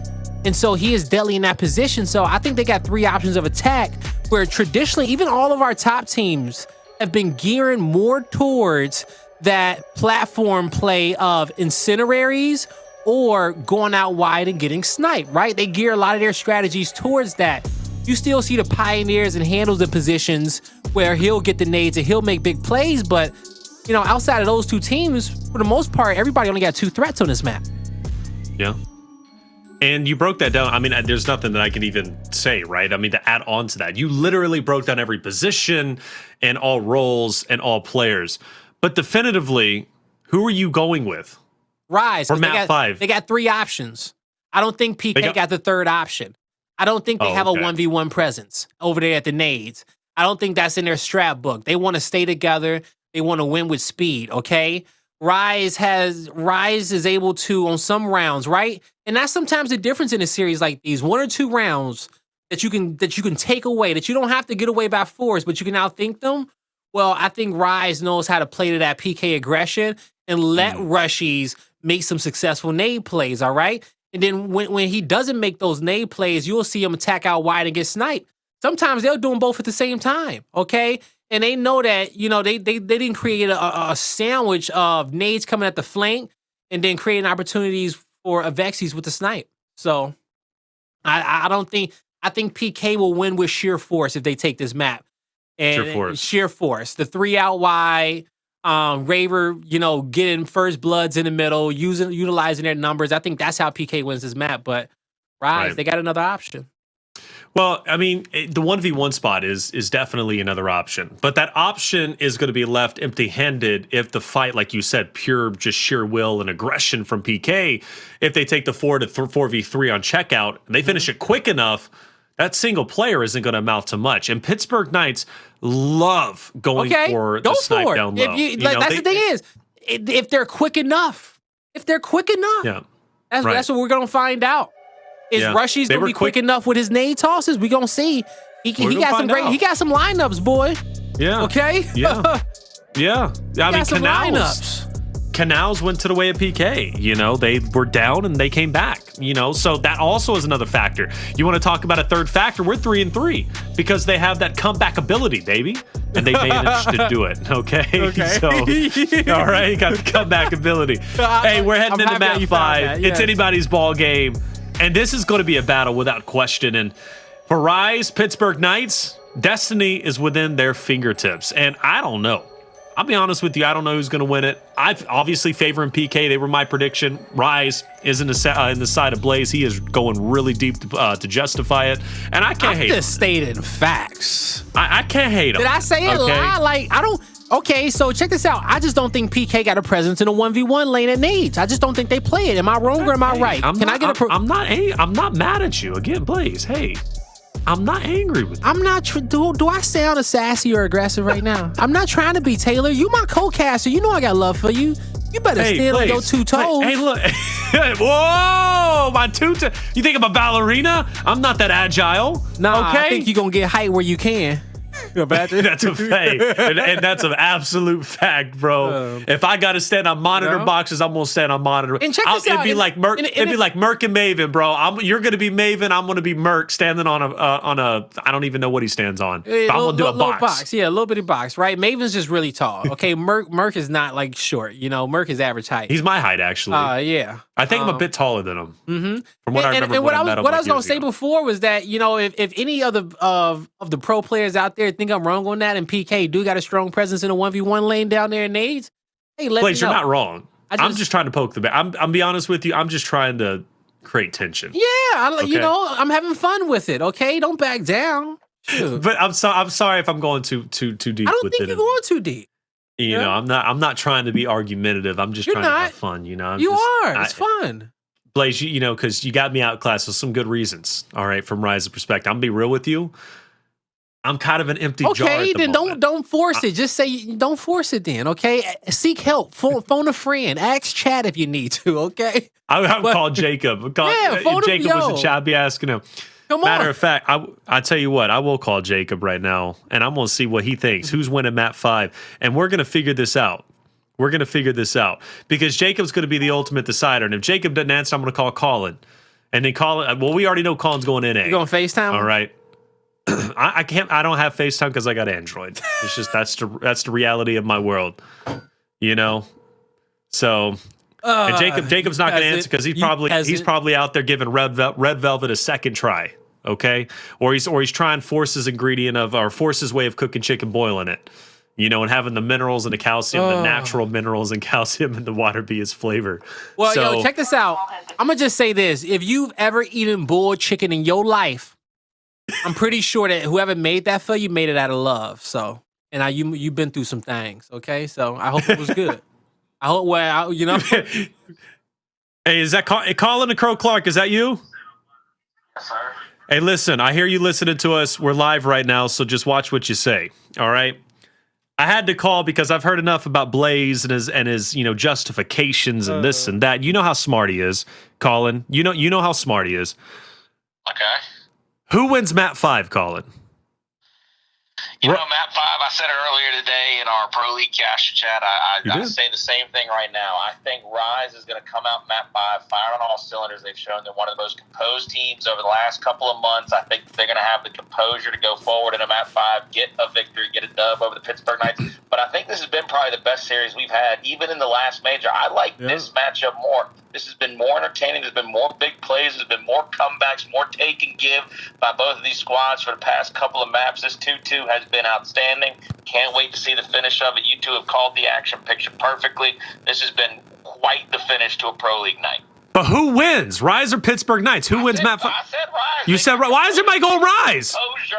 Of course you'd go with North America, Colin. Of course you'd go NA. Even chat went NA this time around. That blew my mind. I thought they were going PK, Colin, but they went with Rise. I love you, but I mean, that ain't nothing to do with it. That ain't got everything to do with being able to close. One of these teams got a championship, the other one don't. And you got to be able to close. Rise got to be able to close. Hey, Colin, I appreciate you. Thank you for joining us for the TriCast for a little bit while we fill, baby. You're awesome. No problem. Love you, Colin. All in the chat. All right, Blaze loves you too. All right, he'll see You it. too, Blaze. All right. It's funny when I called him, I can hear in the background on speaker. He's got us in the background as we're talking. Does So he? you know, Wade Yeah. Colin does it right. You know, he's eating dinner, whatever he's doing. He's got it on the big screen in his living room. You know, and he's living life large. So we got Rise. You know, Jacob didn't answer. You know, it is what it is. Jacob. I think Jacob actually voted. Jacob PK. a celebrity. Let's be honest, okay? Like, yo, you know, he's a busy dude. Hey, just chat. When you guys get a chance, when they start doing esports awards this year, okay, please nominate our amazing casters for all the awesome work that they do in esports, okay? I think Jacob needs a nomination. I think Colin needs a nomination. I think you need a nomination, Taylor, okay? I think that, you know, as we're in our last season of Gears for how awesome y'all are, I think that, you know, we need to, you know, put our names in a hat for y'all. So we need to do that. Blaze, I'm putting you out there too. I already said. And you gave me your response, but I tell you what, Blaze, I believe in you. All right. You know, I think you've done great. You went across multiple different titles. You've hosted, you've casted, you've literally done it all, Blaze. Like you're just a man of mystery, you know. And I gotta say, I'm actually, to get sentimental, I am proud of you for doing so many different games as you do, so many different events. And one thing that I'm jealous about you is you've been doing a lot of live events. And I haven't done a live event in a while, so you get extra experience. And that's different experience from doing online. And you know that. Yeah, you know yo, that, I like what I ain't gonna lie, like I love what I do over there at Halo. Like the stage hosting, that is so fun. Okay. You know, hosting the big team battle between Golden Boy and Walshy, seeing all the old Halo pros. Because like before Gears Esports and Halo Esports started together, you know, back in that MLG venue back in 07. And we were watching Halo on TV on USA and I want to say in G4 at the time too as well. So, you know, we were locked in. So seeing all those guys and work with them, that shit is dope. You know, it is. It's great. Yeah. You know, so they love Gears too. That's the crazy part. Like they love Gears as well. They be talking about Gears. I see Gears players up in there all the time. You know, I got a chance to see the legends. You know, I just want to say that, you know, Mental, Explosive, Solars, hey, they went far. Okay. Yeah. They was there. They was one round away from that champ bracket. They were tearing stuff up though. But we was out there. We were turning up though. It was good. You know, a lot of legends out there. One day we'll get Gears and Halo in the same event once again. One day. I say that I think that's going to be a bit hard, but I tell you what, it might be. I think it'd be possible for sure on a grassroots level, without question. Yeah, no, like at the end of the day, you know, Microsoft, you know, we got all the esports. Okay, we got Call of Duty, you know, we got Gears, we got Halo. It just, you know, hey, just comes down to put it all under one roof. once a year, once every 2 years, it'd be dope because all the communities love each other. And, that's how you fill up a venue and you do something epic on a grand scale. Okay? Hell, you the big ballers of esports. We need that esports con. You know what I'm saying? Yeah. Where is that at? Esports con, just a whole bunch of games. Just all esports. That's not because that's not nothing else. No other con does that. Like No, that's like E3, a land. yeah. That's like a land. I've never actually been to one of those. I would love to go one day. One day I would. Blaze, you've been a remarkable host and a remarkable guy to work with. Tell you what, last major, I'm going to get emotional. I know Colin's going to cry. Right. You already know Colin's going to shed some tears. Ain't no tears on this broadcast, okay? Stop Blaze, it. you're not man enough to cry. I mean, you even said in the beginning, sometimes you let that feminine energy out. You're going to cry, and that's okay. There's nothing wrong with crying. I'm going to say it right now. As you hold back your tears. Hey, bro, nothing wrong with crying, Blaze. Ain't you supposed to send to a commercial break or something? Is that what you want? I thought we had enough energy to continue to fill it. Blaze, you want a break? I'll give you a break. Check it. We vibing. It's cool. I'll tell you what. I think if you don't got the gas, you don't got the gas, baby. Mm-hmm. I figured we just talk it up. Okay? No, we can talk it up. I'm here. I think chat. You got your weights next to you? Let's hit some reps. I'm joking. Don't do that, but I'm not in a weightlifting mood right now, okay? Yeah. Weightlifting mood. Yeah. Colin said he'll join up right now. We'll put him on a third. Hey, I know. Hey, yo, a TriCast? We ain't did a TriCast. Whether it's TriCast or just bring it on for the fill, but that's up to production. This isn't E-Days. It's very official. The thing is that I think we are professional enough to do a TriCast. I think we can make it happen. You, and Colin, you think we're all three professional enough? Yeah, to do a TriCast. Okay. All right. Why? Why you laugh at that? I said it more so in difficulty. Because look. We're doing a TriCast digitally with a lag and delay. Yeah. Like, no, 100%. We're not going to all talk over each other? No. We're 100% professional enough. But this is the thing with me, you, and Colin, is we have the potential, Blaze, to get sidetracked. And before you know it, checkout's done with, and we're talking about Rice Krispie treats or something, Like, that's what we do. And the chat, don't want to see it. Anyway, Taylor, you're right. The chat don't even want to see it. They don't want to listen to it. Yeah, they don't want to listen and hear all three of us. If Colin wants to join, it's up to production. No, I'm saying the chat wouldn't want it. The chat wouldn't want it. He's setting something up, he says. He's setting something. The chat said they don't want it. Who said that? No, chat's not even caught up to this discussion. Chat definitely wants it, man. I know they do. Okay, I know they do, Blaze. I'm just egging where's them Lee on. Flections? Where's Lee Flexion? Let me egg them on. Lee Flexion's looking healthy back there, by the way. Look at my big mug at the top. Pick that thing. Hey, hold up. That's not. Looking put healthy? That away. We don't need to see that. Healthy? We don't need to see that 30-year-old age showing. Hey, that's just a blemish. Okay, you put some makeup over top of that, some concealer, that goes away. That doesn't matter, bro. And why are you keeping that leaf anyways? Throw that away. You don't need that. Oh, whatever. You know how long it's gonna take to break that down? A while. Nah, dude. But you know how hot why you gotta expose me like that? You know how hot this room gets when I'm filling with you? It is it is foggy in here. Okay. You're saying it's me? No, I'm just saying that it is just hot. All the equipment, the lights, everything. I'm backstepping now. You said you know how it is. Yeah, like I'm with my you. production room is at full force right now. Okay. Yeah. Broadcast. With you in it, 100%. It's steamy. 100%. Remember that one time we were doing relegation? I think it was relegation, or maybe it wasn't relegation. I don't know. But I think it was Mother's Day, and your mom made you a big plate of food. You had a stick of butter. A stick of butter that you ate, bro. Like, you are an animal and a beast. No, I didn't know. And a scholar. Check this out. Full context. I did not ask my mother for a stick of butter. Okay? No, I didn't think you did. But no. I don't, it blows my mind that she even did that. And I just felt like my mother was low-key trying to throw shade. She was trying to throw shade and say, I need to put some weight on. Skinny? Yeah, because everybody say I'm too skinny now, right? And so, and I finally came back home. And so she brings this plate, and then it's a whole stick of butter. Half the wrapper's still on the butter. And I'm looking at her like, I love you, and I'm just going to accept it out of love, and I'm just not going to eat all the butter. But why? Why would you do that? It's interesting because you were gassing it up saying, oh, it's great for carbs. And anyways, enough about that. Hey, Blaze, it was fun to feel with you, baby. But let's get map 5 underway. You mentioned that 1v1 up top. We don't get that this time around. PK, though, they are going to lose a member off the rip, followed by a second. Rise with the aggressive start like they had on Canals. And it is a flawless start. They don't lose a single member. Yo, wow. You talk about a start right there. Like you said, Rise off the initial, they focused on the platform, they picked up 2 kills, they get the incendiaries, they pick up the kills on the edge. A great round from them. And you know, we see a 4 rush off the start, right? They keep it simple, and they knew how aggressive PK was gonna play. They knew that PK was gonna rely a lot into Raver, and that's what they did. Round 2, Rise. Again, aggression. 4v4 battle. 4v4 battle. My apologies. I thought one was breaking up top, but no one does. Dezo swinging it wide. The smoke obscuring his vision. The stun, the hand in the face opens up an opportunity for DeToX to get first and second blood. PK, though, they try to fight back, but they don't get anywhere. 2 quick rounds and a collective total of just 44 seconds have been played. Yeah, and so DeToX goes off right there. He picks up 3 kills in that round. You see the double off the start. He finishes off with Identivez right there. And now at the end of the day, you know, Rise, they out on top. So as we head here towards the next round, I do believe PK is going to play this out wide. They're going to play it out wide. Let's see. See what they do.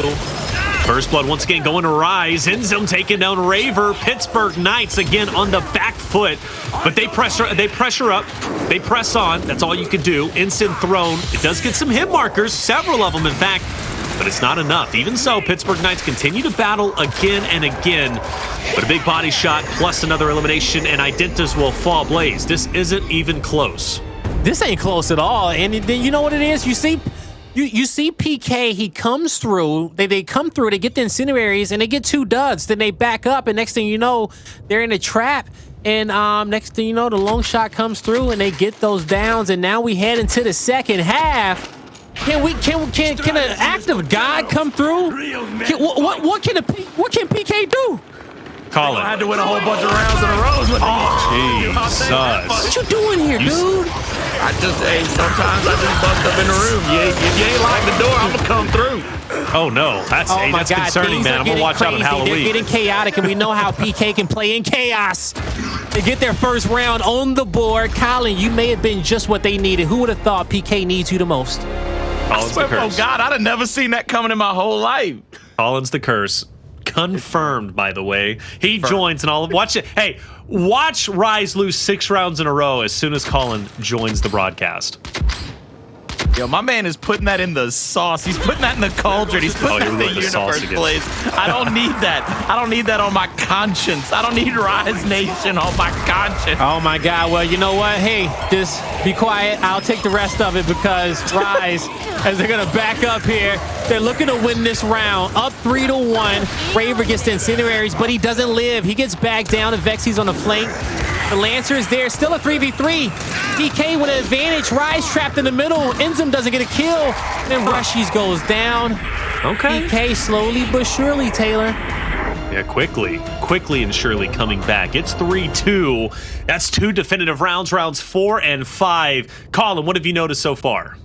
They haven't gotten the same body shots off the initial. The last 2 rounds, they're not even taking over the platform. They're kind of fighting for it. They're trying to get their best hand to go up onto it, but they're not necessarily getting the same big chunks, those big concrete blocks to land, where they're getting the early downs, forcing PK to roll back, try to revive. The chaos is being created by the Knights. Now, here we go. You see the battle on the platform. Fearzly goes down right away. It's a double down. First blood. PK cleaned up. 3v2. Rise. Raver can't escape. DeToX with the pinch. Identivez chasing him down. Gets 1. Tux shot over the top. Uh-oh. He gets a... No. Oh, my God. Avexys back my Lord. He takes his ego out the fight, and that gets Rise around. I mean, when Identivez is making plays like that and making pushes, you genuinely at times, Colin, you feel like he's invincible. He's got to feel invincible. The way that man was bouncing around, getting all up in everybody's grill, my man had to feel somebody's molars before he went to the grave. He said, come here, let me just get a touch on them cavities. He said, yo, give me a hug real quick. Let me breathe down your neck. Right. Okay? Well, you know what? If you've ever met Identivez, that is his energy. Oh my God! You know what? He may have ran out of energy. That was his last stand. He gave his last stand, bro. Round. He gave it everything he had. He needs a stick of butter to get re-energized, baby. For real, he need all those That's calories. what he needs, man. Oh, Lord. Well, Colin, I guess you're not the curse because Rise did win one round while you were here, so I guess everything seems to be okay. Yo, I feel like you're just trying to pawn okay. that off now. Hopefully he is okay. Like, imagine he actually fell through, like, he broke his Xbox or something, like, in that round, or, like, he disconnected. He fell through. All right, look, Blaze, I'm gonna let you in on something. Last time I got to do the interview with Identivez, he and I started chopping it up about anime. My man said before he plays big matches, he listens to the song from My Hero Academia. He listens to You Say Run. Oh, is it the season 4 opening? Like where you're pumping up? No. The one where like they're pumping up like the I can't even do the violence for it, but it's called it's called You Say Run. Yeah. He says I listened to that before big matches. I started getting pumped up. I was like, oh my God, Identivez is bringing a whole new level to this. I promise you. Like it really gets me. You know? Taylor, me and Colin really nerdy on that one. Well, I was just wondering, the noise you made, was that a banjo? Like, what were you replicating? It's like the opening of the My Hero song. It's like, down. That's a banjo. It's not. No, it may sound like a banjo. It's a deep guitar. It's a deep guitar. Yeah, Colin, what does a deep guitar sound like? Because that sounds like a banjo to me. It don't sound the same. Blaze, I feel like Taylor just doesn't. He just doesn't understand. He doesn't why he get thinks us, it right? sounds like a banjo. But also, too, I've watched My Hero Academia. I just never knew there was a banjo in the intro. You know, Identivez has the Jujutsu Kaisen tattoo, right? Oh my God! Of the demon that's in him on his chest. Yo, it's cold. It's cold. Yo, a tattoo. This might be my new here's the favorite big tattoo. It's cold. No, yeah. This man is rocking it right now. I gotta say, man. When we talked about players out there, right, who just are superstars, who just make plays happen. They want the fight, right? They want to be that guy. You don't teach somebody to be that guy. Yeah. You know, you ever want to like get close to being that guy? Pay attention to him. It's a Jeter-esque thing. It's a LeBron-esque thing. It is it's a Magic Johnson-esque thing. It's either you got it or you don't. That man has got it. He shows up in a venue. He sits down at his setup. He puts his headset on. Whatever it may be, he drips electricity. Like, you look at him, feel like you could just fire up a generator off that man. Rips. All right, I think this might be a live round. Here we go. Hopping into rounds numbers. He drips She? Yeah. And you got Pittsburgh Knights, going out wide. They trying to trap Rise out here out wide, at least Taylor. But Rushiez will get that kill on Fearzly. 4v3 situation. Now INZEM finds one off the start. Raver responds with Incinerary, and he's the last one left on the map. That was such a slick move. Oh my God. Please tell me y'all gonna give INZEM props for that. Holding the cover, understanding that after the shot, he's got enough time to roadie run down the cover. He doesn't come off of it. He just holds down the A, holds left, runs to the end of the cover. He's got enough time to hit that slick 45-degree back A. That is what I'm talking. When I'm telling you, that man has studied this game like nobody's business, and he brought that over from his FGC experience now to understand those minute little differences in where he is and where he isn't for the damage to hit and not hit. That was just a thing of beauty. Yo, his thumbs move different at this point, okay? Rushiez with the nades. We talked about that third factor, that third level of Rise that we didn't know if PK had, where those nades are on the flank. Dezonide with a headshot. From downtown, Rushiez connects on one. Damage on Dezo. Chaos erupts, but it's still a 3v3. Dezonide, he gets the quick revive on his teammate. A smart heads-up play, but the headshot comes through. Looking for INZEM. Whoop, there's the body, and the Knights get another on the board. Ooh, that was a sexy round for sure, brother, and encouraging to see Pittsburgh Knights staying alive as long as they were. Colin, are you still with us? I think you were losing your mind. I'm losing my mind a little bit. I'm gonna tell you right now, that's a composure play to hold that corner, long shot out, understanding where the up A is coming from. You just gotta line up the end of the barrel with the front of that guy's nose. Say, hey, look, I see you got two nostrils. I'm sending this 308 up one of them. Here we go. Smokes on the platform. Raver on top. He'll tuck back at the incineraries. Rise playing out wide for the snipe once again. No downs. There's one. That'll slow up multiple players of PK at the choke point. Gives Rise a focus point. They get 2 down. Stand up. Dub. But PK can't make it happen. But Rise shuts him down. 6-3 is the series. And Rise comes out on top. 3-2. Hey, Taylor. Just give me that scoreboard. That's all I care about at this point. Colin, what? What do you want? What? I call you, you come on, you aggressively tell me Rise is going to win, like Rise has aggressively been telling me. Yeah, both of you guys have been just aggressively telling me how dumb I am for going with a PK, and it's But I tell you what, Rise turned up. Rise, wait, and he's got the glasses on to flex too. Big chilling with Rise. You know what? Where my flex? Hold up. Hold up. Oh, what? You gonna get the glasses too? I don't have any glasses. Come on now. I throw some on though. I might What you got got over 4 there? eyes and 2 chins, but brother, I am feeling fine like wild with Rise right now. I'll tell you that much. Oh, everybody's flexing. He took off the beanie. He's got the cowboy hat on. But how is he going to put the Astros on? Sideways, Very innovative. Astros will find a way. But that hat, it's And tipping you hit him with forward. the beamers, Blaze. He looking like a drill sergeant. Yep, we got it. We got it. Hit him with the beamers. Yo, remember when Absolutely. Halo stole our beamers, by the way? Bro.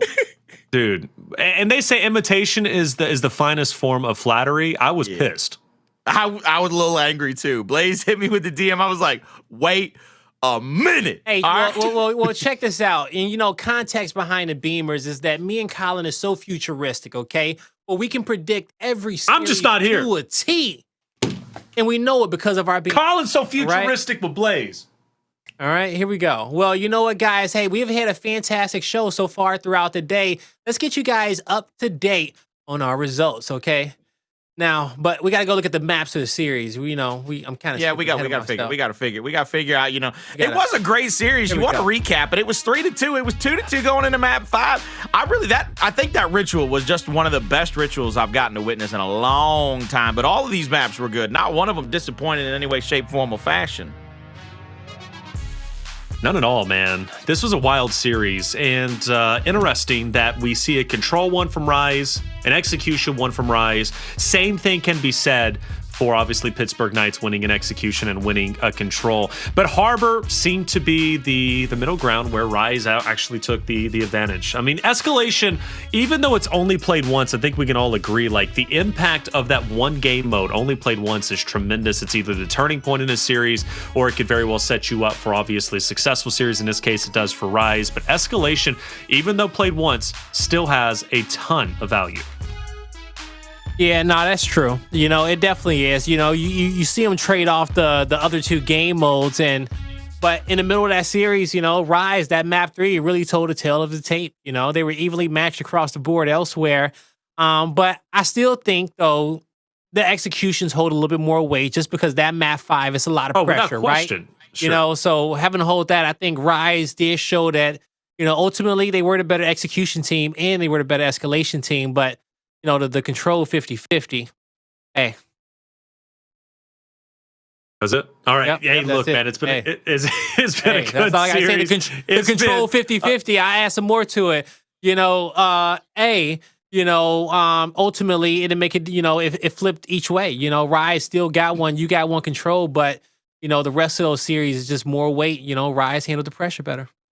That's it. Hey, look, we had a great play, though, earlier on in the day. And it was our man, Jolid, picking up a 4K. He earned your eSwap X Pro Controller play of the day, boys. Break it down for me. Jolly right here, 2 solid pressure shots. But look at it, the help's coming in on the flank, but help doesn't matter as Jolly picks up another. And look at his Hunt Summons in the corner. He'll get that kill as well. But Jolly has been emerging all throughout the week. He's insane. All right. Just emerging into a superstar that F1 needs. You know, the most impressive Colin, part of that, Taylor, was the fact that he reset the damage. He bounced back and forth. That bounce back to the back side of the wall, it not only built enough range to where the L triggers aren't going to really hurt him from the distance of that window, but it also allowed him to reset the counter and the timer. Once he hits that cover again, he can hit another full spread back A, maybe even go for that up A. He's got options at that point. That secondary bounce opens up a whole new playbook for him to kind of enact his damage on. You know, ultimately, at the end Fatal of the Strike day, taught me about microspacing, and microspacing played. I ain't talking about microspacing. That's just a good tactic, baby. That's just Fatal Strike understanding. still taught me something. there you go. Still talk. I was going to ask you, Blaze, or excuse me, Colin. But Jalad, though, even yesterday when you had a chance to cast, like Jalad has been unstoppable this week.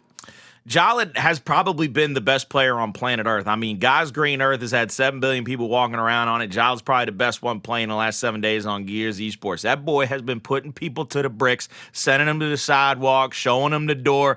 It's one of those things where I said it to Toady earlier on Twitter when I saw him tweet out about their week, how they've done so well against both the teams they went up against. I said, oh, you mean another squad that Toady joined that got better every week? Tell me a story I ain't heard. Give me a new bedtime story. Don't sing me Twinkle, Twinkle, Little Star. Send me something new. Sing me a new song, because Toady he gets on a squad, and it seems like everybody around him just gets better. The man's got an aura Every single about time. him. Every single time.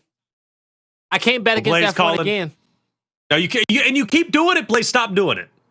Hopefully you learn your lesson, baby. Hopefully you learn your lesson. Valid. I mean, it was my fault. I bet it against him with Rebel, and we all know how that goes. How could When you bet not? with Rebel dropped the ball so hard, bro. Like, come on, Rebel. You guys, get some consistency. We had a lot of great matches take place today. Blaze, let's talk about our standings, or at least, excuse me, not standings, but our results for today. We started off with Team Queso. They ended up losing to Fury 1. E United, though, let's stop there, right, Blaze, and discuss it. E United, a big 3-0 against KCP. Yeah, I voted for the Pioneers here in this series, but ultimately E United was playing on a completely different level. Okay, so when you come out here and E United Powers, he was making big plays happen. TJ was commanding the troops. Demise and Dyslexic was getting it done. It was just Pioneers couldn't keep up. And so right here at the end of the day, E United was the better team. They're up 3-0. Then we move forward. Rebel against Digital Slayers was 3-0, and then Taylor Rise versus PK. As you see, Rise 3-2. Rise 3-2, big victory, and Colin for Rise. They hold on to first place. Speaking of which, let's take a look at our standings, baby. There it is, 7-0. That is impressive, Colin. Extraordinarily impressive with that 7-win streak. But let me just remind everybody, I mean, we can't talk about it enough. I know I can't talk about it enough. Look at the middle of that leaderboard. 5-2 for 2 through 4. 4-4, Fury 1 sitting by itself, and then 3-4, 6 through 8. But take a look at Fury 1. We got one more week of Pro League, ladies and gentlemen. So you got one more real week of rolling out of spawn, not playing scrims, not ending up in shoddy lobbies, not building up some bad habits. You got one more full week of playing it like all the money's on the line for the final major. And Fury 1 is rounding into form with 4 straight dubs, a 4-win streak. The only team better than them right now is Rise with their 7 wins, because they ain't got a loss yet. The only other team on the face of the earth that's doing that kind of business, that's putting on that kind of hot streak, is United. True. Yeah. United's been looking good, baby. That is factual, baby. Yo, 4-win streak. Yo, starting off 0-4 and then finding themselves in this position. They got big wins. It's awesome. They done had some big ass wins. Well, Blaze, don't you expect that, though, for Fury 1? We talk about how incredible they are and how much they really have improved. I mean, 4 straight wins. It makes sense that they're finally hitting their stride a little bit later in Pro League, but it's, the perfect time to do it, getting this close to Major. Then it definitely is. And now we're going into this last week, and you see pretty much 8 through, the entire top 8 close in standings. We'll say 8 to 2nd in those positions, but they're very close. And I think in this last week, we're going to see a lot of mix-ups. But what does that ultimately do? It makes our bracket super exciting as we go into the major, because you see the Pioneers down so low. Hey, they gonna have an interesting about to find a group route. of death. That's going to be a group of death with the Pioneers being in the middle of the pack. Oh, good gracious. It would be crazy to see like 3 dominant teams in a pool of 4, and then 1 dominant team that is used to making it the top 6, top 8, maybe even top 4, not make. Like, that would be just unfathomable. Right now, what would it be? Rise, Fury 1, Casa de Papel. And then your open bracket terrifying, team. yeah. That's a then scary group. your pool B would be United, Pioneers, and Team K. And I want to say all three of those teams took Rise to map 5 before. I mean, think about that. Like the way that this shakes out right now, not thinking about whoever's coming out of those last chance qualifiers, out of that, open, whatever it may be, however you want to look at it. Our pool A and pool B is shaping up to be just rough. Scary. Scary, right? It's going to be exciting. It is going to be exciting. I can't wait to get it started, but we still have 2 more days of Pro League left, and it's going to be a fun time. It really is. Hey, it's been an incredible day, boys. Colin, what are your final words before we get out of here? You're clearly doing some math. We got 2 more days. We got 2 more. 1, 2 more days of Pro League. But don't forget, Taylor, you got E-Days tomorrow. So you got plenty of Gears Esports between now and next week. You got plenty of times to catch all the best players in the entire world. Myself, I think you are, right? Oh, it's me and you. Somebody. Oh my good. Hey, come on now. Now you know it's gonna be good. It's gonna be good now. Let's go. We in here. We out here, baby. Hey, I'll say the same thing I always say, Taylor. Gears never stop turning, baby. I'm gonna be there in the production in your ears at one point. I'm gonna make it a statement to not a trickout. I'm making a statement to do a countdown at least once for all of you to go back into it. I want to mess it up. Hey, Blaze, what are your final words before we get out of here, brother? It's been a good day casting with you. Best community in the game. You guys have been awesome. We appreciate you all for listening to us rant, and shout out to all the players for putting on an awesome show. Me and Colin, we'll see y'all tomorrow for E-Days.